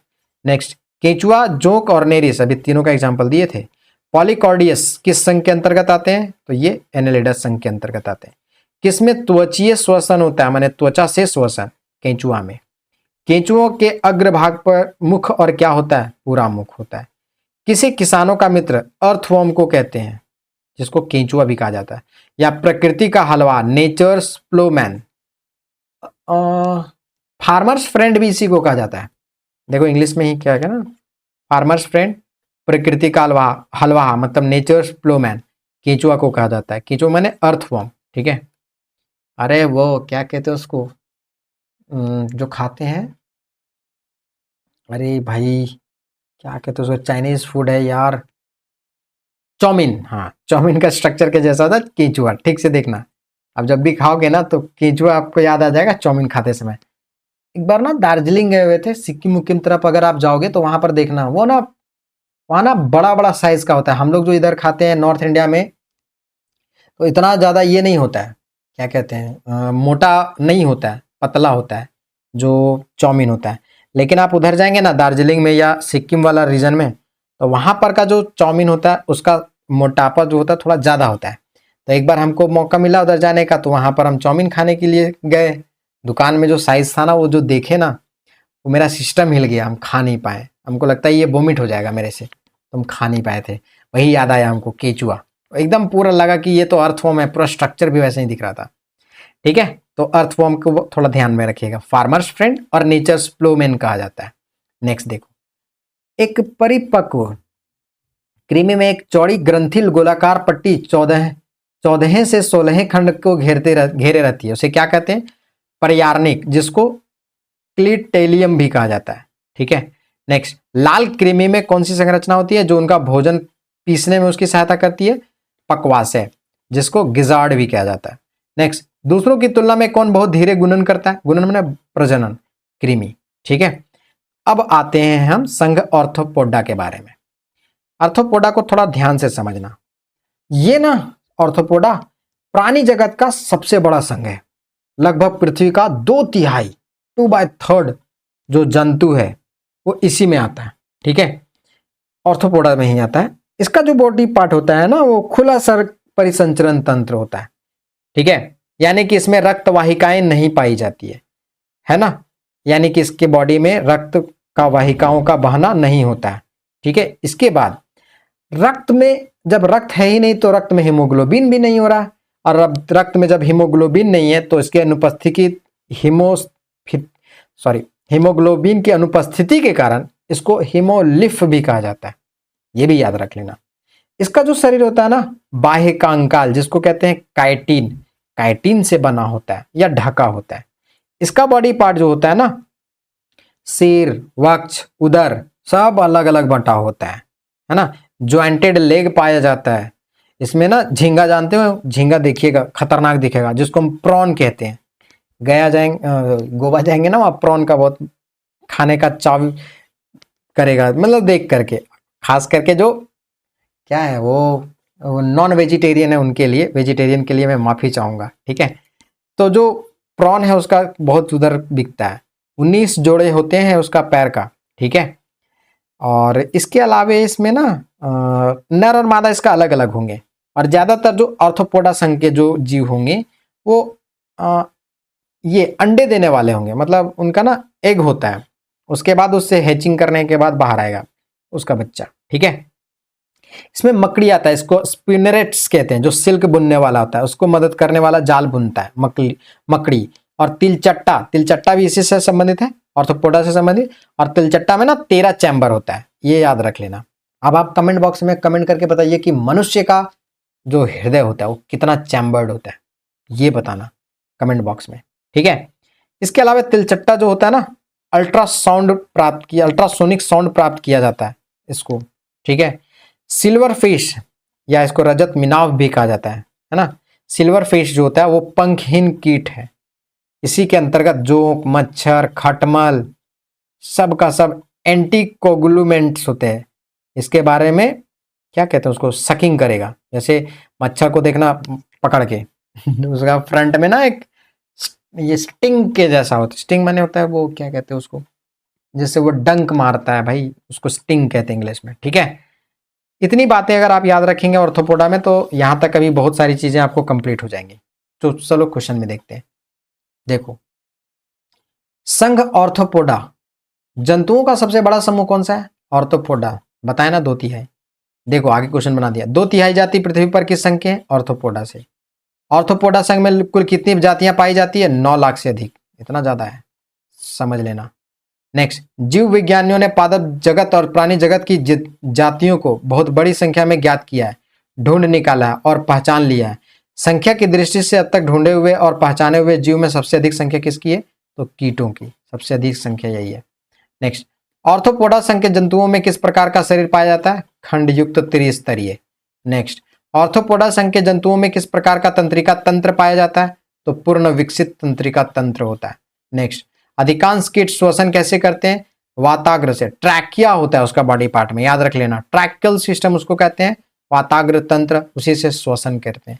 श्वसन करना माने सांस लेना। ठीक है, चलो होप सो कि आपको ये बात समझ में आ गई होगी। और इसमें और भी कुछ इंपॉर्टेंट क्वेश्चन है ऑर्थोपोडा से संबंधित, उसको आगे देखते हैं। पहला मतलब नेक्स्ट, ऑर्थोपोडा संघ के जंतुओं में किस प्रकार का निषेचन पाया जाता है? आंतरिक और बाह्य दोनों प्रकार का निषेचन, है ना। नेक्स्ट, किस संघ के संबंधित जंतुओं में जोड़ों में पैर पाए जाते हैं? ऑर्थोपोडा में पैर पाया जाता है। नेक्स्ट, मक्खी, मच्छर, बिच्छू, तिलचट्टा, मधुमक्खी, किलनी, केकड़ा, झींगा, टिड्डा, मकड़ी, गोजर किस संघ के अंतर्गत आता है? तो ये सारे के सारे ऑर्थोपोडा के अंतर्गत आते हैं। नेक्स्ट, ज्यादातर इंसेक्ट्स याद रख लेना। एक और कमेंट बॉक्स में कमेंट करो, इंसेक्ट्स का कितना पैर होता है? कितना पेयर कितना पैर होता है? मधुमक्खी कॉलोनी के सदस्य एक दूसरे को किस प्रकार से पहचानते हैं? तो गंध से। ठीक है, नेक्स्ट, बारूदी सुरंग का पता लगाने के लिए किसका उपयोग किया जाता है? मधुमक्खियों का। इनके पास बारूदी सुरंग सूंघने का क्षमता होता है। नेक्स्ट, मधुमक्खियों की औसत गति सामान्यतः कितनी होती है? तो 21 किलोमीटर प्रति घंटा, लगभग 15 मील प्रति घंटा के आसपास में। जुगनू क्या है? जुगनू एक कीट है ना। फेरोमोन्स सामान्यतः किसके द्वारा उत्पन्न किया जाता है? कीटों के द्वारा। नेक्स्ट, कीटों में पाए जाने वाले श्वसन अंग को क्या कहते हैं? श्वास नली, जिसको हम कहते हैं ट्रैकिया, अभी लास्ट में बताया ना। नेक्स्ट, तिलचट्टे के शरीर में वायु किस अंग से प्रवेश करती है? श्वास रंध्रों से।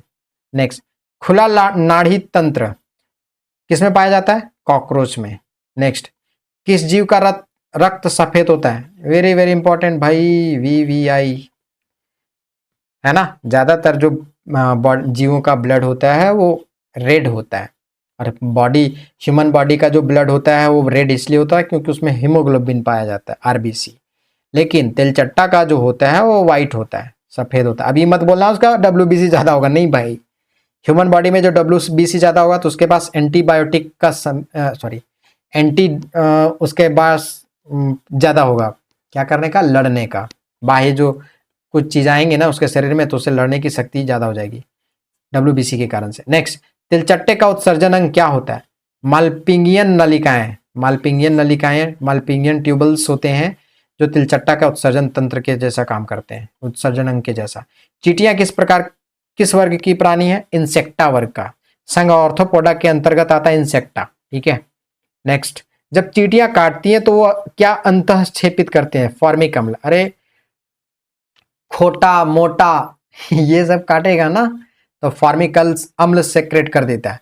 मोटा अगर आप नहीं समझ में आ रहा होगा ना तो आम का पेड़ पर देखिएगा एक रेड नहीं कह सकते, वो एक अलग कलर का खोटा टाइप स्ट्रक्चर होता है, उसका चींटी होता है। ठीक है, उसको मोटा कहते थे हम लोग, और खोटा तो जानते ही हैं। ये हमारा अपना भाषा है, थोड़ा सा समझने की कोशिश करिएगा, खोटा और मोटा। तो चींटियां जब काटती है तो क्या अंतःक्षेपित करती हैं? तो फॉर्मिक अम्ल करती हैं, अंतःक्षेपित। नेक्स्ट, किसका मस्तिष्क उसके शरीर के अनुपात में सबसे बड़ा होता है? तो चींटियों का। सोचो, चींटियों का जो मस्तिष्क होता है ना उसका बॉडी के अनुपात में बड़ा होता है। ठीक है, अगर हाथी का रहता ना तो हाथी सबसे रैशनल एनिमल होता है बॉडी के अनुपात में। सोचो कितना बड़ा शरीर है, और हाथी का दिमाग उतना बड़ा नहीं है, नहीं तो इंसान उसको पालतू नहीं बना पाता। है ना।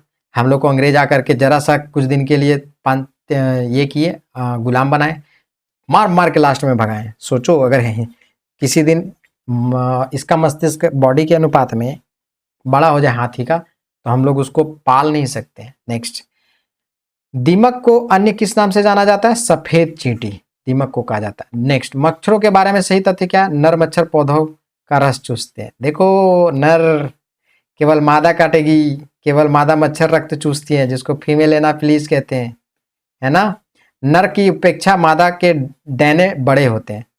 आप उसको ना क्लासिफाई कर सकते हैं, आप देख करके बता सकते हैं कि कौन नर है वो कौन मादा है। नेक्स्ट, टिड्डों के कान कहाँ पर स्थित होते हैं? पेट में। टिड्डा का लोकस्ट जिसको कहते हैं, टिड्डों का हमला होते रहता है ना, पाकिस्तान से, ईरान से आता है, भारत में भी कभी कभी, मध्य प्रदेश और उधर राजस्थान वाला एरिया में बड़ी हमला होता है टिड्डों का। नेक्स्ट, केकड़े किस संघ के अंतर्गत आते हैं? ऑर्थोपोडा संघ के अंतर्गत।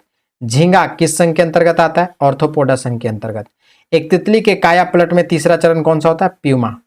ठीक है, तितली, लार्वा, प्यूपा, नहीं, एग, लार्वा, प्यूपा, तीसरा चरण आया ना। नेक्स्ट, फिर अडल्ट होता है। कीटों से क्या प्राप्त होता है? शहद, रेशम और लाख। नेक्स्ट, केकड़ा किस वर्ग के अंतर्गत आता है? क्रिस्टेशिया के अंतर्गत। इसको मेलेकोस्ट्रेका भी कहा जाता है। होप सो कि आपको यहां तक समझ में आ गया होगा। अब आओ एरेक्टिडना या एरेक्निडा वर्ग। देखो, मकड़ियां जिसको हम फाइलम के, मकड़ियां किस फाइलम के अंतर्गत आती हैं? तो ऑर्थोपोडा के अंतर्गत। मकड़ी, बिच्छू और बरूथी एरेक्निडा के संघ में आती है। नेक्स्ट, मकड़ियां वर्ग, मकड़ियां प्राणी वर्गीकरण के किस वर्ग में आती हैं? एरेक्निड्स में। मकड़ियां की, अरे भाई 4 जोड़ी आ गया। मकड़ियों का कितना जोड़ी होता है? 4 जोड़ी पैर होता है। मकड़ी का कीट से किस भिन्न होती है? क्योंकि मकड़ी में क्या पाई जाती है? 8 टांगे। 4 जोड़ी माने 8 भाई, 4 4 2 8। नेक्स्ट, मकड़ियों द्वारा उत्पादित रेशम क्या कहलाता है? गॉस्मियर रेशम। मकड़ी के द्वारा पाया जाता है जो रस रेशम ना, उसको गॉस्मियर रेशम कहते हैं। किस प्रकार के जीव में वह घटना पाई जाती है जिसमें मादा मैथुनोप्रांत नर को मार देती है? मकड़ी, मकड़ी ना सेक्स करने के बाद जो मकड़ी होती है मेल और फीमेल में, जो फीमेल होती है नर को मार देती है, ये मकड़ी। ध्यान से समझना, मजाक में मत लेना, पढ़ाई से रिलेटेड लेना, नहीं तो आप लोग का जो दिमाग है वो थोड़ा सा अलग जा सकता है। डेडीलॉग लेग्स किसका नाम, उपनाम है? सेलर मकड़ी का। नेक्स्ट, टिक और माइट वास्तव में क्या होते हैं? एक मकड़ी वंशी होते हैं। अब आओ संघ मोलास्का, ये इंपॉर्टेंट है, ठीक से समझो।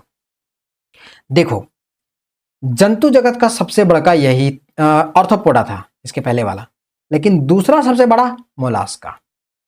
ध्यान से समझना, ये जो प्राणी होते हैं वो स्थलीय और जलीय दोनों जगह, लवणीय हो अलवणीय, माने सैलिन वाटर हो चाहे नहीं हो तब भी, साफ वाटर हो, सब जगह रहेगा। ठीक है, इसका बॉडी जो होता है ना, बॉडी इसका कोमल होता है ना। इसके बॉडी के ऊपर में ना कैल्शियम का कवच से ढका हुआ रहता है। इसका बॉडी खुला संवहन तंत्र पाया जाता है इसके शरीर में। श्वसन और उत्सर्जन कार्य भी होता है। ठीक है, इसका मुंह में जो भोजन है उसके लिए एक रेडुला पाया जाता है। ठीक है, और इसमें नर और मादा दोनों अलग अलग होते हैं और ज्यादातर अंडे देने वाले होते हैं, ये बात भी याद रख लेना। इसमें एग्जाम्पल में याद रख लेना, घेंगा जिसको घोंगा भी कहते हैं, पीला, ऑयस्टर जिसको पर्ल ऑयस्टर भी कहते हैं, सीपिया कटल फिश जिसको कहते हैं, Loligo squad, octopus devil fish इसी को कहा जाता है, एप्लेसिया सेफायर जिसको कहते हैं, डेंटेलियम टस्क सेल कहते हैं, कीटोप्ल्यूरा इसको शायद काइटोन कहा जाता है। ठीक है, एक और एग्जाम्पल, मतलब एक और आप कमेंट बॉक्स में कमेंट करिए किसका है, ऑक्टोपस। ऑक्टोपस फुटबॉल फीफा वगैरह होता था ना, तो ऑक्टोपस क्या किया जाता था, ये क्या कहते हैं उसको, भविष्यवाणी। तो आप हमको बताइए उसका कितना पैर होता है। ठीक है, अब आओ आगे संघ मोलस्का के बारे में। ऑर्थोपोडा के बाद जो है कशेरुकी जीव का दूसरा सबसे बड़ा जो संघ है वो कौन सा है, तो वो है हमारा मोलास्का। दूसरा, मोलास्का संघ के जंतुओं को मोलास्का क्यों कहा जाता है? मोलास्का कोमल, शरीर कोमल होने के कारण। नेक्स्ट, किसका शरीर प्राय एक कवच से ढका रहता है? तो मोलास्का संघ का जो जंतु है उसका शरीर एक कवच से ढका रहता है ना। नेक्स्ट, मोलास्का संघ में किस प्रकार का परिसंचरण तंत्र पाया जाता है? तो मोलास्का संघ में एक विकसित प्रकार का परिसंचरण तंत्र पाया जाता है। किसके कारण मोलास्का संघ के जंतुओं का रक्त लाल और हरा और नीला और रंगहीन होता है? होमोसायोमीन के कारण से, है ना। नेक्स्ट, घोंगा ऑक्टोपस जिसको डेविल फिश कहते हैं, सीपिया कटल फिश कहते हैं, सीप, काइटिन, आयस्टर, नेटिलस किस संघ के अंतर्गत आते हैं? अभी हम एग्जाम्पल बता दिए थे मोलास्का।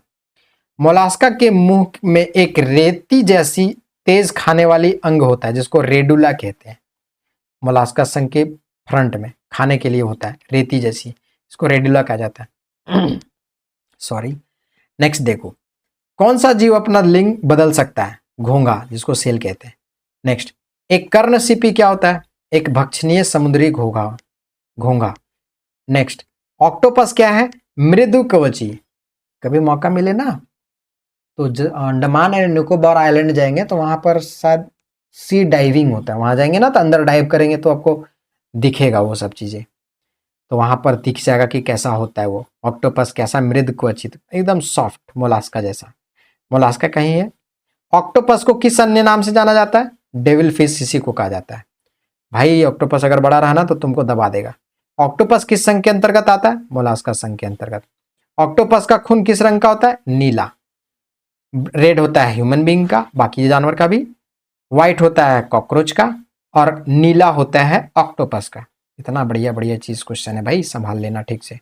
नेक्स्ट, जब एक कटल फिश जिसको सीपिया कहते हैं को एक मोलास्का के रूप में वर्णित किया जाता है तब यह वर्गीकरण किस स्तर में स्थित होता है? तो संघ के स्तर में। नेक्स्ट, ऑयस्टर किस संघ के अंतर्गत आता है? मोलास्का के अंतर्गत। मोती किससे प्राप्त होता है? तो पर्ल ऑयस्टर से मोती पाया जाता है। पिंक डेडा इसी का नाम है, पर्ल ऑयस्टर का ही।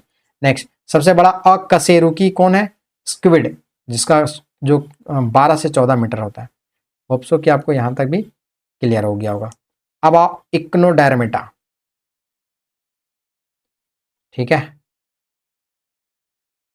चलो एक बार और होगा। संघ इकाइनोडर्मेटा जिसको कहते हैं, ठीक है। इकाइनोडर्मेटा के बारे में थोड़ा सा समझो। इकाइनोडर्मेटा जो होता है ये पूरा का पूरा जो प्राणी है वो कैल्शियम युक्त हड्डी से बना होता है। इसका अंतः कंकाल होता है जिसको इंडोस्केलेटन पाया जाता है। इसीलिए इंडोस्केलेटन पाया जाता है ना, इसीलिए इसका नाम है इकाइनोडर्मेटा, यानी कि कांटा युक्त शरीर। समझ में आया? ये सारे के सारे जीव जो होते हैं इकाइनोडर्मेटा के वो समुद्री होते हैं, और इनका जो अंग तंत्र जो होता है वो पाया जाता है, ठीक है। इनका जो पाचन तंत्र होता है वो पूर्ण होता है, लेकिन पाचन तंत्र पूर्ण होता है लेकिन उत्सर्जन तंत्र का अभाव पाया जाता है, ठीक है। इसके अलावे एम्ब्यूकलर या इसका जल संवहन तंत्र जिसको कहते हैं, वाटर वैस्कुलर सिस्टम जिसको कहते हैं, हिंदी बताना पड़ेगा ना इसीलिए हमको थोड़ा सा बोलना पड़ता है। तो वो वाटर वैस्कुलर सिस्टम जो होता है इसमें पाया जाता है, जो गमन के लिए, माने घूमने फिरने के लिए, भोजन प्राप्त करने के लिए, ग्रहण करने के लिए और श्वसन करने के लिए हेल्प करता है। इकाइनोडर्मेटा जो होता है ना उसका नर और मादा दोनों अलग अलग होते हैं, माने पृथक होते हैं। इसका एग्जाम्पल क्या होता है? स्टारफिश जिसको हम तारामीन कहते हैं, ओफियूरा या भंगुर तारा जिसको हम ब्रिटल स्टार कहते हैं, है ना। इसके अलावा इकाइनस का नाम सुने होंगे जिसको हम समुद्री आर्चिन या सी आर्चिन भी कहा जाता है। होलोथुरिया का नाम सुनेंगे, होलोथुरिया का दूसरा नाम है समुद्री करकटी यानी सी कुकुम्बर, ठीक है। इसके अलावा एंटीडोन या फेदर स्टार इसी को कहा जाता है, या समुद्री लिली, फेदर स्टार और सी लिलीज इसी को कहा जाता है। ये सारे के सारे इकाइनोडर्मेटा के अंतर्गत आते हैं। अब क्वेश्चन में थोड़ा समझते हैं, बहुत ज्यादा डील नहीं यहाँ किया हुआ है, जो किया हुआ है वो समझते रहना। किस संघ के सभी जीव समुद्री होते हैं और जिनका शरीर कांटेदार? इकाइनोडर्मेटा बता चुके हैं अभी। इंट्रोडक्शन ध्यान से समझेगा, सारा सवाल बन जाएगा यहीं से। स्टारफिश, ब्रिटल स्टार, समुद्री ऑर्किन, सी कुकुम्बर जिसको समुद्री खीरा कहते हैं, और समुद्री लिली किस संघ के अंतर्गत आते हैं? अभी भी बताए थे, इकाइनोडर्मेटा के अंतर्गत आते हैं। किस संघ के प्राणी अनन्य रूप से समुद्र में मुक्त रूप से जीने वाले प्राणी होते हैं? इसको कहते हैं शूलचर्मी जिसको इकाइनोडर्मेटा भी कहा जाता है, ठीक है। नेक्स्ट, केवल समुद्र में पाई जाने वाली मछली जिसको स्टारफिश कहते हैं, ठीक है। नेक्स्ट, सितारे नुमा सितारा मछली स्टारफिश किस संघ से अंतर्गत आता है? इकानोडर्मेटा के अंतर्गत आता है। नेक्स्ट, किसमें जल संवहनी प्रणाली पाई जाती है? समुद्री खीरा में, सी कुकुम्बर में। ठीक है, अब आओ संघकर डेटा के बारे में। संघकर डेटा के बारे में थोड़ा सा समझना क्या है। तो संघकर डेटा रीढ़ की हड्डी वाले प्राणी जिसको वर्टिब्रेट्स कहते हैं, वर्टिब्रेट्स जिसका बॉडी में रीढ़ की हड्डी होती है, और इनवर्टिब्रेट्स जिसके बॉडी में रीढ़ की हड्डी नहीं होती है। तो जो रीढ़ की हड्डी वाले प्राणी हैं संघ किस संघ के अंतर्गत आते हैं, यानी वर्टिब्रेट्स किस संघ के अंतर्गत आते हैं? तो कॉर्डेटा संघ के अंतर्गत आते हैं। नेक्स्ट, किस संघ के अंतर्गत जीव एक पृष्ठ रज्जु जिसको नोटोकॉर्ड्स कहते हैं जीवन के किसी न किसी अवस्था में अवश्य पाई जाती है? तो कॉर्डेटा में। नेक्स्ट, किसमें पूर्ण विकसित मस्तिष्क और तंत्रिका तंत्र पाया जाता है? तो कॉर्डेटा में। नेक्स्ट, किसमें ग्रासनीय क्लोम दरारें, प्रतिपृष्ठ, हृदय, पाचन तंत्र तथा उत्सर्जन तंत्र पूर्ण विकसित अवस्था में पाई जाती है? तो कॉर्डेटा में। ठीक है, नेक्स्ट, कॉर्डेटा एक बड़ा संघ है। कॉर्डेटा जो है एक बड़ा संघ है जिसमें पुनः किसने भाग में बांटा गया? तो 13 भाग में अलग अलग बांटा गया है। नेक्स्ट देखो, अब है मत्स्य वर्ग जिसको हम कहते हैं पीसेस क्लासेस। मत्स्य वर्ग में अलग अलग इसका बंटवारा किया गया है। बस थोड़ा सा उतना डिटेल करेंगे ना तो फंस जाएगा मामला। मत्स्य वर्ग का सब क्लासिफिकेशन है, कॉन्ट्रिक्थिस है, ऑस्टियोक्थिस है ना, ये उसके अंदर में ही मत्स्य वर्ग को भी बहुत बड़ा बड़ा अलग अलग पार्ट में बांट करके उसके बाद देखा जा सकता है, लेकिन उतना हम नहीं बताएंगे क्योंकि वो थोड़ा सा हेक्टिक हो जाएगा। तो जो कायदे का समझ में आने लायक और जो आपके लेवल का है वो मैं बता रहा हूँ। मछलियों के हृदय में कितने कच्छ पाए जाते हैं? तो 2। हम एग्जाम क्वेश्चन पूछे हैं कि मनुष्य का कितना होता है ना। और नेक्स्ट देखो, किस वर्ण के में 2 कच्छे हृदय और केवल अशुद्ध रक्त पाया जाता है? मत्स्य में अशुद्ध रक्त पाया जाता है और 2 हृदय कच्छ होता है। नेक्स्ट, रोहू के हृदय में कितने कच्छ होते हैं? 2, मछली है। नेक्स्ट, कौन श्वसन क्रिया के लिए क्लोम या गलफड़ा जिसको गिल्स कहते हैं के द्वारा जल में विलीन ऑक्सीजन का उपयोग करती है? तो मत्स्य। अरे भाई, पानी का फॉर्मूला होता है केमिकल H2O जिसमें हाइड्रोजन भी है और ऑक्सीजन भी है। तो पानी को ले लिया अंदर और उससे ऑक्सीजन को निकाल लिया बाहर और हाइड्रोजन को बाहर कर दिया, माने ऑक्सीजन ले लिया अंदर और अब हाइड्रोजन को बाहर कर दिया, ऐसे श्वसन करता है। नेक्स्ट, मछलियों में श्वसन सामान्यतः किस में होता है? गलफड़ों जिसको गिल्स कहते हैं इंग्लिश में। नेक्स्ट, कौन असमतापी होते हैं तथा अंडे देते हैं? मत्स्य वर्ग। एक कोल्ड ब्लडेड होता है, कोल्ड ब्लडेड, और एक को कहते हैं वार्म ब्लडेड, है ना, याद रख लेना। किसका शरीर धारा रेखित होता है और बाह्य सल्क पाए जाते हैं? बाह्य सल्क माने देखो, नॉन वेजिटेरियन वाले और वेजिटेरियन वाले थोड़ा ध्यान से, जरूरी नहीं है कि हर चीज़ आपको खा के ही बताया जाए। तो देखिए, जब कभी कभी मछली लेने गए होंगे जहाँ कटिंग होता है मछली का, मीन बाजार, मछली बाजार, वहाँ देखिएगा कि उसके ऊपर में बॉडी में एक सेल होता है मछली के ऊपर में। तो जो काट के देता है ना मछली आपको, वो ना उसको ऊपर वाला भाग को हटाता है, तो उसको कहते हैं हम बाह्य सल्क, है ना। Next, torpedo. टॉर्पीडो शार्क, रोहू, हिप्पोकैम्पस, डॉगफिश, कैटफिश किस वर्ग के अंतर्गत आते हैं? तो मत्स्य वर्ग के अंतर्गत।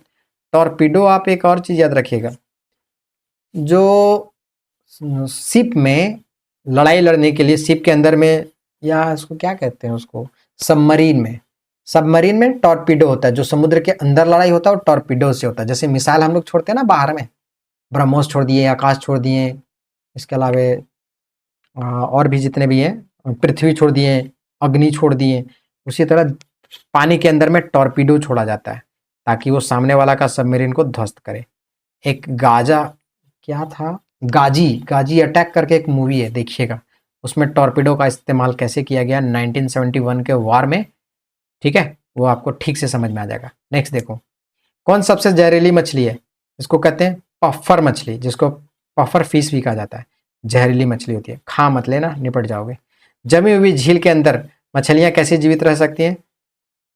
क्योंकि तलों के निकट पानी नहीं जमता है, ऊपर में जम जाता है लेकिन नीचे नहीं जमता, ध्यान रखना। जैसे डल लेक है ना कश्मीर में, वो ऊपर वाला पार्ट जम जाता है ठंडा के सीजन में, जब बर्फबारी बहुत ज़्यादा होता है वहाँ पे, लेकिन नीचे वाला नहीं होता है, तो नीचे वो तैरते रहती है। हाँ, एक प्रॉब्लम होता है वहाँ पर, थोड़ा ऑक्सीजन थोड़ा सा दिक्कत होता है।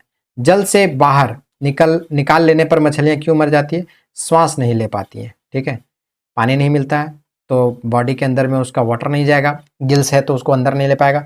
और ऐसा थोड़ी कि हम लोग के जैसा उसका लंग्स होता है, उसका गिल्स होता है, गिल्स से वो अपना वो करता है श्वसन, तो इसीलिए वो मर जाता है। नेक्स्ट, शार्क मछली में कितनी हड्डियां होती हैं? शार्क में 0। उपास्थि का बना होता है, कार्टिलेज जिसको कहते हैं, ठीक है। होप सो कि आपको यहाँ तक समझ में आ गया। नेक्स्ट, डॉग फिश किस वर्ग के अंतर्गत आता है? मत्स्य वर्ग। सॉल्मन मछली है ये। नेक्स्ट, अस्थि मछलियों में आमतौर पर क्या विद्यमान होता है? वाताशय। नेक्स्ट, उपास्थिम या उपास्थिसम मछलियों में किस प्रकार का निषेचन पाया जाता है? आंतरिक निषेचन। कौन एक वास्तविक मीन है? कैटफिश वास्तविक मछली है, ठीक है। नेक्स्ट, समुद्री घोड़ा जिसको कहते हैं सी हॉर्स अथवा अश्वमीन, जो वास्तविक रूप से एक मछली है, इसको दूसरा क्या कहा जाता है? हिप्पोकैम्पस, ठीक है, याद रख लेना। नेक्स्ट, मछलियों में के नाम वाले कौन से जंतु मछली नहीं है? देखो, स्टार फिश मछली नहीं है, जेली फिश मछली नहीं है, सिल्वर फिश मछली नहीं है, कटल फिश मछली नहीं है, हेग फिश मछली नहीं है, डेविल फिश मछली नहीं है, क्रेफिश मछली नहीं है। ध्यान से सुन लेना इन सारे को, फिर से मैं रिपीट कर दे रहा हूँ क्योंकि बोल देगा कि निम्न में से कौन मछली है, और आप देखेंगे सब में लगा दिया है फिश, मछली तो है ही, पर ऐसा नहीं है, वो मछली नहीं है। स्टार फिश नहीं है, जेली फिश मछली नहीं है, सिल्वर फिश मछली नहीं है, कटल फिश मछली नहीं है, हेग फिश मछली नहीं है, डेविल फिश मछली नहीं है, और क्रेफिश मछली नहीं है। अब आओ उभयचर, जिसको हम एम्फीबिया कहते हैं। एम्फिया बेसिकली क्या होता है? जो जमीन के ऊपर भी और पानी के अंदर में भी रह सकता है, दोनों जगह, जलचर और स्थलचर दोनों जगह रहेगा ना, उसको एम्फीबियंस कहते हैं। जैसे साल्टोड और सालमंडर, नहीं क्या था, ऐसे ही कुछ था, 9th क्लास में एनसीईआरटी का है, साल्टोड और सालमंडर, ऐसा कुछ याद आ रहा है। ये क्या होते हैं? बेसिकली उभयचर होते हैं, ठीक है। देखो नेक्स्ट, किस वर्ग के जीव जल और थल दोनों जगह पाए जाते हैं? उभयचर, जिसको एम्फीबिया कहते हैं। एम्फीबिया क्या बताता है? जो जल और स्थल दोनों जगह पर रह सकने वाले जंतु हैं। उभयचर वर्ग में कितनी जातियां पाई जाती है? 3000 के आसपास में। उभयचर वर्ग के जीवों के हृदय कक्ष कितने कक्षीय होते हैं? 3 कक्षीय, 2 अलिंद और 1 निलय। 2 अलिंद और 2 निलय होता है ह्यूमन बींग में। नेक्स्ट, उभयचर वर्ग के जंतु किस प्रकार के होते हैं? अनियत तापी, जिसको कोल्ड ब्लडेड कहते हैं, है ना। नेक्स्ट, किसमें प्रायः शीत या ग्रीष्म निष्क्रियता, जिसको हाइबरनेशन में हाइबरनेशन पाया जाता है? तो उभयचर में। देखो अभी एक नया टर्म आया, ग्रीष्म निष्क्रियता, जिसको हाइबरनेशन कहते हैं। हाइबरनेशन का बेसिक मतलब ये होता है ना, जैसे देखना, बहुत ज्यादा जब कोल्ड हो जाता है ना, तो गिलहरी जो होती है वो छुप जाती है अंदर, अपना सारा सामान खाना पीना वाला अरेंज करके, तो लंबे समय तक कोई जीव जो होता है वो तुमको दिखाई नहीं पड़ेगा, यानी वो हाइबरनेट किया हुआ है, सोया हुआ है, पड़ा हुआ है, चाहे वो खूब गर्मी रहे तब भी, चाहे खूब सर्दी रहे तब भी, इसी को कहते हैं हाइबरनेशन। नेक्स्ट देखो, किस वर्ग के जंतुओं के शरीर पर सल्क, बाल या पंख नहीं पाए जाते? उभयचर एम्फीबियन के। मेढक, दादुर, सैलमंडर, प्रोटियस, हाइला, जिसको वृक्ष मेढक भी कहा जाता है, किस वर्ग के अंतर्गत आते हैं? तो उभयचर, ठीक है। नेक्स्ट, किसमें बिना पंखों वाले के ग्रंथि वाली त्वचा होती है? तो उभयचर में। नेक्स्ट, किस वर्ग के प्राणियों में श्वसन गलफड़ों अथवा फेफड़ों द्वारा होता है? तो उभयचर में। नेक्स्ट, उभयचर में किस प्रकार का निषेचन पाया जाता है? तो उभयचर में बाह्य निषेचन होता है। नेक्स्ट, किस प्रक्रिया द्वारा टेडपोल एक वयस्क मेढक में विकसित होता है? इसको कहते हैं कायांतरण या मेटामॉर्फोसिस, याद रख लेना, इंपॉर्टेंट है। नेक्स्ट, मेढक के कायांतरण में क्या होता है? आंत छोटी होती है। नेक्स्ट, कौन सा जीव अपनी त्वचा से सांस लेता है? मेढक। नेक्स्ट, मेढक कोल्ड ब्लड एनिमल है, सही है। दो प्रकार का एनिमल बताएं, एक को वार्म ब्लड कहते हैं, एक को कोल्ड ब्लड कहते हैं, तो मेढक एक कोल्ड ब्लडेड है। अब आओ सरीसृप, जिसको हम रेप्टाइल्स कहते हैं। नेक्स्ट, रेप्टाइल्स में बेसिकली क्या होता है? जैसे सांप उप है ना जो रेंगता है, किस वर्ग के जंतु रेंग कर चलते हैं और अनियत तापी होते हैं? तो सरीसृप, जिसको हम रेप्टाइल्स कहते हैं। किस वर्ग के जंतुओं में सल्क के साथ शुष्क और ग्रंथि विहीन त्वचा पाई जाती है? तो सरीसृप वर्ग में, ठीक है। चलो आगे देखते हैं।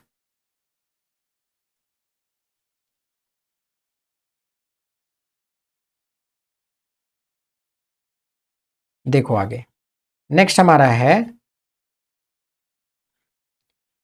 किसकी त्वचा रूखी, क्योंकि इसमें तैलीय ग्रंथि नहीं पाई जाती है। तो सरीसृप का जो ये त्वचा होती है ना, वो रूखी होती है क्योंकि उसके ऊपर में तैलीय ग्रंथि, तैलीय मतलब ये ऑयली नहीं होता है ना। नेक्स्ट, किसमें अंतः निषेचन होता है तथा अंडे देते हैं, सरीसृप में। नेक्स्ट, किसमें त्रिकक्षीय हृदय, 2 अलिंद और 1 निलय होता है, सरीसृप में। और 2 अलिंद और 2 निलय होता है 4, किसमें, मानव में। सर्प, कछुआ, अजगर, छिपकली, मगरमच्छ, घड़ियाल किस वर्ग के अंतर्गत आते हैं, सरीसृप का है कि सब रेंग कर चलते हैं। नेक्स्ट, अंडे देने वाले प्राणी क्या कहलाते हैं, अंडज। अंडे देने वाले प्राणी को क्या कहते हैं, अंडज कहते हैं। नेक्स्ट, सोरिया, सोरिया लेसर टाइडी, ध्यान से याद रखना, किसका जंतु वैज्ञानिक नाम है, छिपकली का जो साइंटिफिक नेम है ना वो है सोरिया लेसर टाइडी। नेक्स्ट, सर्वाधिक दीर्घजीवी प्राणी कौन है, कछुआ, 120 साल तक जिंदा रहता है भाई। भगवान से नेक्स्ट जन्म मनागा ना कि कछुआ घर पैदा हो। नेक्स्ट, कौन सा सांप जहरीला नहीं होता है, अजगर, अजगर जहरीला नहीं होता है। नेक्स्ट, इसीलिए अजगर के साथ सब खेलते रहता है। होरवा भी एक सांप होता है, वो भी नहीं होता, गांव का बच्चा लोग उसको ना पूंछ पकड़ करके घूमता है, मतलब घुमा देता है। इसीलिए क्या कहा जाता है कि सांप में अगर विष नहीं है ना, यानी पॉइजनस नहीं है, तो लोग उससे खेलने लग जाते हैं। कुछ इसी तरह इंसानों के साथ भी होता है, थोड़ा दबंग ना रहोगे ना तो तुम्हारा पैर खींच करके तुमको घुमाने लग जाएगा। सर्पों की विष ग्रंथियां किसके समांग हैं, तो कशेरुकी प्राणियों की लार ग्रंथियों के समान। देखना ना, वो काटेगा, बाइट करेगा ना तो उसका 2 दांत सामने वाला से, उसी से वो पॉइजनस चीजों को बॉडी के अंदर में ये कर देता है, रिलीज कर देता है। सांप के जहरीले विष दांत होते हैं, किसके अंतर रूपांतरित, जभिका दंत, है ना। नेक्स्ट, एलापिडी नाजा, किसका वैज्ञानिक नाम है, नागा नाजा, एलापिडी नाजा कोबरा का। किस एक सर्प में का भोज्य मुख्य रूप से अन्य सर्प है, किंग कोबरा। किंग कोबरा ना नागराज दूसरे सांपे को खा जाएगा, ठीक है। नेक्स्ट, कोबरा सर्प का विष कैसा होता है, तंत्रिकावशी, माने न्यूरोटॉक्सिक का मतलब होता है ना, कोबरा अगर काट लिया तो सीधा जो न्यूरॉन सिस्टम होता है वो फेल कर जाता है, उसके बाद मृत्यु होता है। किंग कोबरा का एकमात्र ऐसा सर्प है जो अपना घोंसला बनाता है, और वह अपना घोंसला क्यों बनाता है, क्योंकि ये किंग कोबरा ना अंडा देता है, अंड प्रजक सर्प है जो घोंसले में अंडे देता है और अंडे से बच्चे निकलने तक घोंसले की क्या करता है, वो पहरेदारी करता है, ठीक है। नेक्स्ट, जिसको क्या कहते हैं, सेना, सेना। नेक्स्ट, गेवियालिस घड़ियाल बहुतायत में कहाँ पाया जाता है, गंगा में, गंगा में घड़ियाल पाया जाता है, भारत और बांग्लादेश वाला रीजन में। मगरमच्छ एक सरीसृप है जिसमें कितने कक्षीय हृदय पाया जाता है, बॉडी 4, माने जो हृदय होता है ना वो 4 कक्षीय होता है, जैसे हम लोग का होता है, 2 अलिंद और 2 निलय। मगरमच्छ के बच्चे को क्या कहा जाता है, हैचलिंग। अब देखो एव्स, एव्स को कहते हैं पक्षी वर्ग। चलो देखते हैं एविस के बारे में। पक्षी बेसिकली पंख होगा, वायु कोश होगा, एयर कैविटीज होंगे, इसके पास उड़ने की क्षमता होती है, सामने वाला 2 गो जो हाथ होता है वो पंख के रूप में बदल जाता है ना। इसके अलावा पूरा का पूरा उसका अस्थि जो होता है खोखला होता है, इसीलिए तो उड़ पाता है। 4 गो इसका हृदय का प्रकोष्ठ होगा, है ना। ये होम्योथर्मस होता है, यानी समतापी होता है।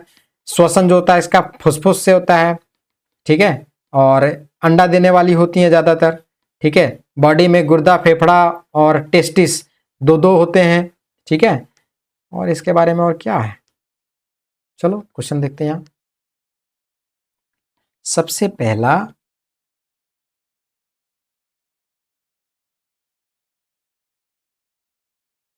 एविज, एविज में कौन शामिल होते हैं, तो पक्षी। पंखों के साथ शुष्क और ग्रंथि विहीन त्वचा किसमें पाई जाती है, पक्षी में। नेक्स्ट, किसका कंकाल तंत्र जिसको स्पंजी और हल्का होता है, ऑब्वियसली तभी उड़े पाएगा। किस वर्ग के प्राणियों का रक्त गर्म या नियत तापी वार्म ब्लडेड होता है, तो पक्षी का। नेक्स्ट, गर्म रुधिर वाले जंतु कौन होते हैं, जो अपने शरीर का तापक्रम को हमेशा एक सा बनाए रहते हैं, उसको कहते हैं गर्म रुधिर वाला जंतु, है ना। हम लोग अपना बॉडी का तापक्रम, ब्लड का तापक्रम एक जैसा नहीं कर सकते हैं। नेक्स्ट देखो, पक्षियों का हृदय कितने कक्षीय होता है, 4, 2 अलिंद 2 निलय। दुनिया का सबसे छोटा पक्षी कौन है, हमिंग बर्ड। किसकी तलवार जैसी चोंच उसके शरीर से लंबी होती है? हमिंग बर्ड का। देख लेना गौर से। और वो बैक भी होता है पीछे की ओर। देखो यही आया, एकमात्र पक्षी जो पीछे की ओर उड़ने वाली है, हमिंग बर्ड, है ना। किस पक्षी का अंडा सबसे छोटा होता है? हमिंग का। और सबसे बड़ा यह होता है शुतुरमुर्ग का। सबसे बड़ा अंडा किस पक्षी का होता है? शुतुरमुर्ग का। संसार का सबसे बड़ा पक्षी कौन सबसे बड़ा पक्षी कौन है? शुतुरमुर्ग। और सबसे बड़ा पक्षी है संसार का, तो सबसे बड़ा अंडा भी होगा। नेक्स्ट, कॉपर स्मिथ बार्बेट क्या है? एक पक्षी है। व्हाइट लेग हॉर्न किसकी एक किस्म है? कुक्कुटों की। नेक्स्ट, कीवी क्या है? एक नहीं उड़ पाने वाली पक्षी जो केवल न्यूजीलैंड में पाया जाता है। और यही कारण है कि जब न्यूजीलैंड के खिलाड़ी भारत में आते हैं तो बोलते हैं कि कीवियों के साथ आज पंगा होगा। ठीक है। नेक्स्ट देखो, मेमेलिया जिसको कहते हैं स्तनधारी। मैमल उसको कहते हैं जो अपने बच्चों को ब्रेस्ट फीडिंग कराएंगे, है ना, यानी उनका वक्ष स्थल होता है जिससे वो अपने बच्चों को दूध पिलाते हैं। नेक्स्ट, किसका शरीर नियत तापी होता है? स्तनधारियों का। नेक्स्ट, स्तनधारियों का जो हृदय होता है वो कितने कक्षीय होता है? तो 2 अलिंद और 2 निलय, 4। नेक्स्ट, किसका त्वचा में स्वेद व तैल ग्रंथि पाई जाती है? स्तनधारियों में। नेक्स्ट, बालों के ग्रंथ 7 ग्रंथि वाली त्वचा किस में पाई जाती है? स्तनधारियों में। नेक्स्ट, किस वर्ग की मादा में दुग्ध ग्रंथियां जिसको मेमरी कहते हैं? स्तनधारियों में। किस वर्ग के जंतुओं का में बाह्य कर्ण पाया जाता है? स्तनधारियों में। स्तनधारियों में कितने वर्गों में बांटा गया है? 3। देखो कौन कौन, तो एक होता है प्रोटोथीरिया, एक को कहते हैं मेटाथीरिया और एक को कहते हैं यूथीरिया। स्तनधारी 3 तरह के। एक को कहते हैं प्रोटोथीरिया। प्रोटोथीरिया में जैसे डक बिल हो गया, एकिडना हो गया, प्लेटिपस हो गया, ये है प्रोटोथीरिया। ठीक है। यूरिनरी ब्लैडर जिसमें नहीं पाया जाएगा और इसके हेयर होते हैं शरीर पे। एक होता है ये प्रोटोथीरिया जो होता है ना वो अंडा देता है ना। प्रोटोथीरिया के बगल में लिख देते हैं अंडा, ये ना अंडा देगा। लेकिन मेटाथीरिया और यूथीरिया क्या करेगा? ये बच्चे देंगे जिसको हम जरायुज कहते हैं। और ये भी स्तनधारी है, बच्चे देने वाले स्तनधारी से। अंडा नहीं, अंडा सिर्फ यही देता है प्रोटोथीरिया। तो बच्चे देने वाले जो स्तनधारी हैं जिसको हम जरायुज भी कहते हैं उसमें मेटाथीरिया और यूथीरिया आता है। तो मेटाथीरिया में कंगारू आता है। बेसिकली कंगारू जो होता है उसका डेवलप्ड बच्चा नहीं होता है, उसका बॉडी में एक थैली पाया जाता है, इसको पहले कहते हैं जरायुज। और इसका डेवलप्ड बच्चा नहीं होता, मैंने क्या कहते हैं, पूर्ण विकसित बेबी नहीं, पूर्ण विकसित बेबी नहीं रहेगा इसका, बेबी नहीं। तो उसका बॉडी में ना थैला जैसा स्ट्रक्चर होता है, उसी के अंदर रहता है। पूर्ण विकसित नहीं रहता तो वहीं रहता है वो। और यूथ एरिया में पूर्ण विकसित, जैसे ह्यूमन का, कुत्ता का, बिल्ली का, पांडा का। ठीक है, शायद आपको इतनी बातें समझ में आ गई होंगी। अब आओ प्रोटोथीरिया का उपवर्ग। तो अच्छा देखो, ऊपर जो बताए थे ना उसी को यहाँ पर एक्सप्लेन भी किया। ठीक है, चलो प्रोटोथीरिया पहले ही हम एक्सप्लेन कर दिए। प्रोटोथीरिया के बारे में समझो। प्रोटोथीरिया वर्ग में, प्रोटोथीरिया वर्ग में कौन आता है? जो अंडे देते हैं। उसमें कई लक्षण सरीसृपों के पाए जाते हैं। एकिडना, प्लेटिपस एग्जाम्पल बताए थे। कौन सा स्तनधारी जीव अंडे देता है और प्रत्यक्षतः बच्चे पैदा नहीं करता है? तो एकिडना और प्लेटिपस। जैसे हम अभी बताएं कि जो ये होता है मेमेलिया होता है वो ब्रेस्ट फीडिंग करता है, यानी बच्चों को दूध पिलाने का क्षमता रहता है उसमें। तो उसमें ना कुछ अंडे देते हैं, कुछ डायरेक्ट बच्चे को जन्म देते हैं। तो जो अंडे देते हैं उसको प्रोटोथीरिया कहते हैं। और मेटाथीरिया, यूथीरिया जो होता है वो क्या करता है? मेटाथीरिया बेसिकली इनकम्प्लीट उसका बॉडी अंग तंत्र विकसित रहता है ना। इसका मेटाथीरिया का, कंगारू उंगारू का, जैसे हम बताए हैं। आगे क्वेश्चन है उसको उससे समझ लेना, ज़्यादा बढ़िया से समझ में आएगा। ऊपर बताए हैं वैसे ही। किस किस ऊपर के जंतु न तो पूर्ण विकसित बच्चे देते हैं और ना ही अंडे देते हैं? ये अपरिपक्व, हाँ इसके लिए बहुत अच्छा वर्ड है, अपरिपक्व बच्चे। इन ये होता है बॉडी जो होता है वो विकसित नहीं होता है, जन्म देकर उसे मार्सुपियस थैली। अच्छा तो देखो मार्सुपियस किस प्राणी में पाया जाएगा? तो अभी बताए थे हम कंगारू में। देखो किस प्राणी में पाया जाएगा मार्सुपियस थैली? अरे मार्सुपियस थैली का मतलब होता है जिसमें अपरिपक्व बच्चे जन्म होते हैं ना, तो उस थैली में डाल के रख देती है माँ, है ना, जब वो अविकसित होती है। कमजोर विकसित बच्चों को कौन जन्म देता है? कंगारू, है ना। नेक्स्ट, मार्सुपियल्स की विशिष्ट विशेषता क्या? ये बच्चों की थैली में, ये बच्चों को थैली में ले जाते हैं। ठीक है, चलो यहां तक क्लियर हो गया होगा। अब हम आगे आते हैं यूथेरिया में। यूथेरिया में क्या आएगा?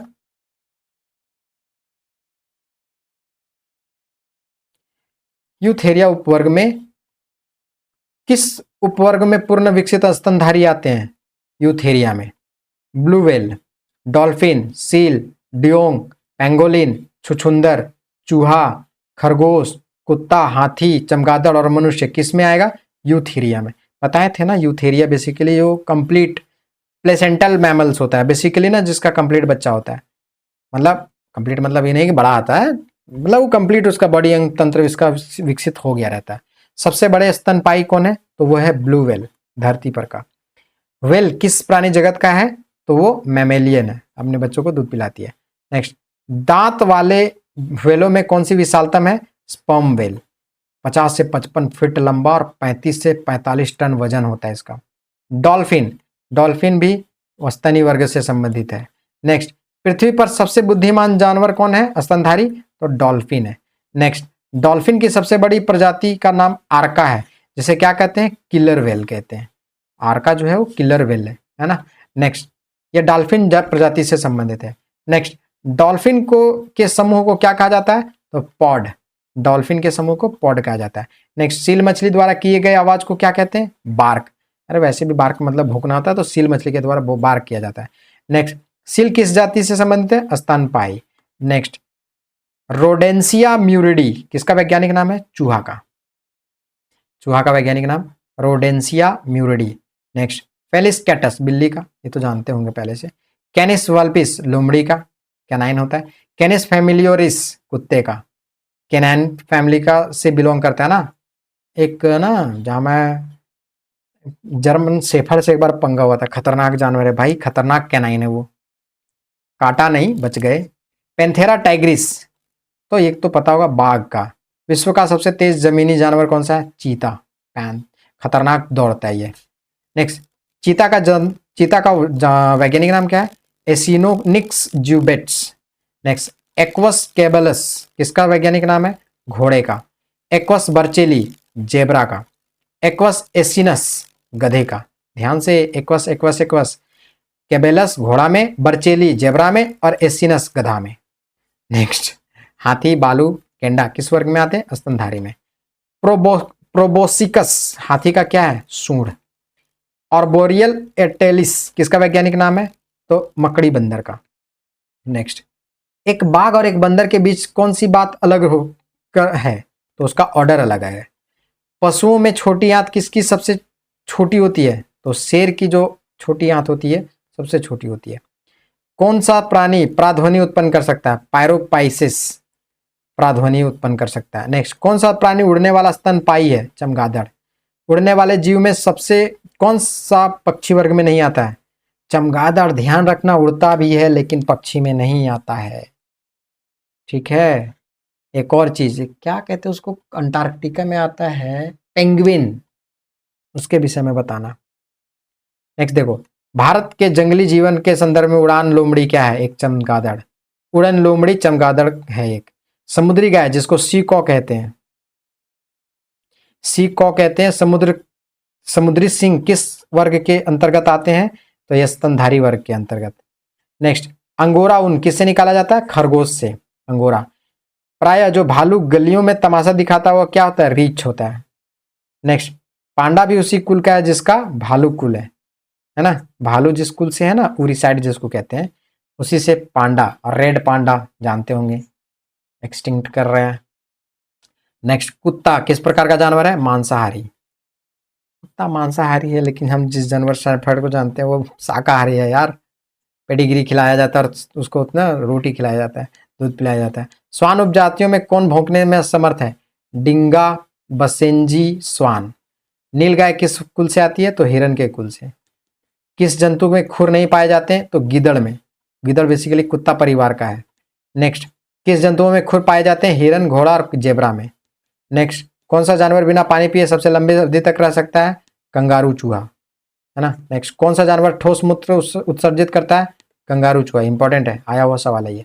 नेक्स्ट, ऊंट अपने कुबड़ का उपयोग किस काम के लिए करता है? वसा के संग्रहण के लिए। बोलता है पानी है, नहीं।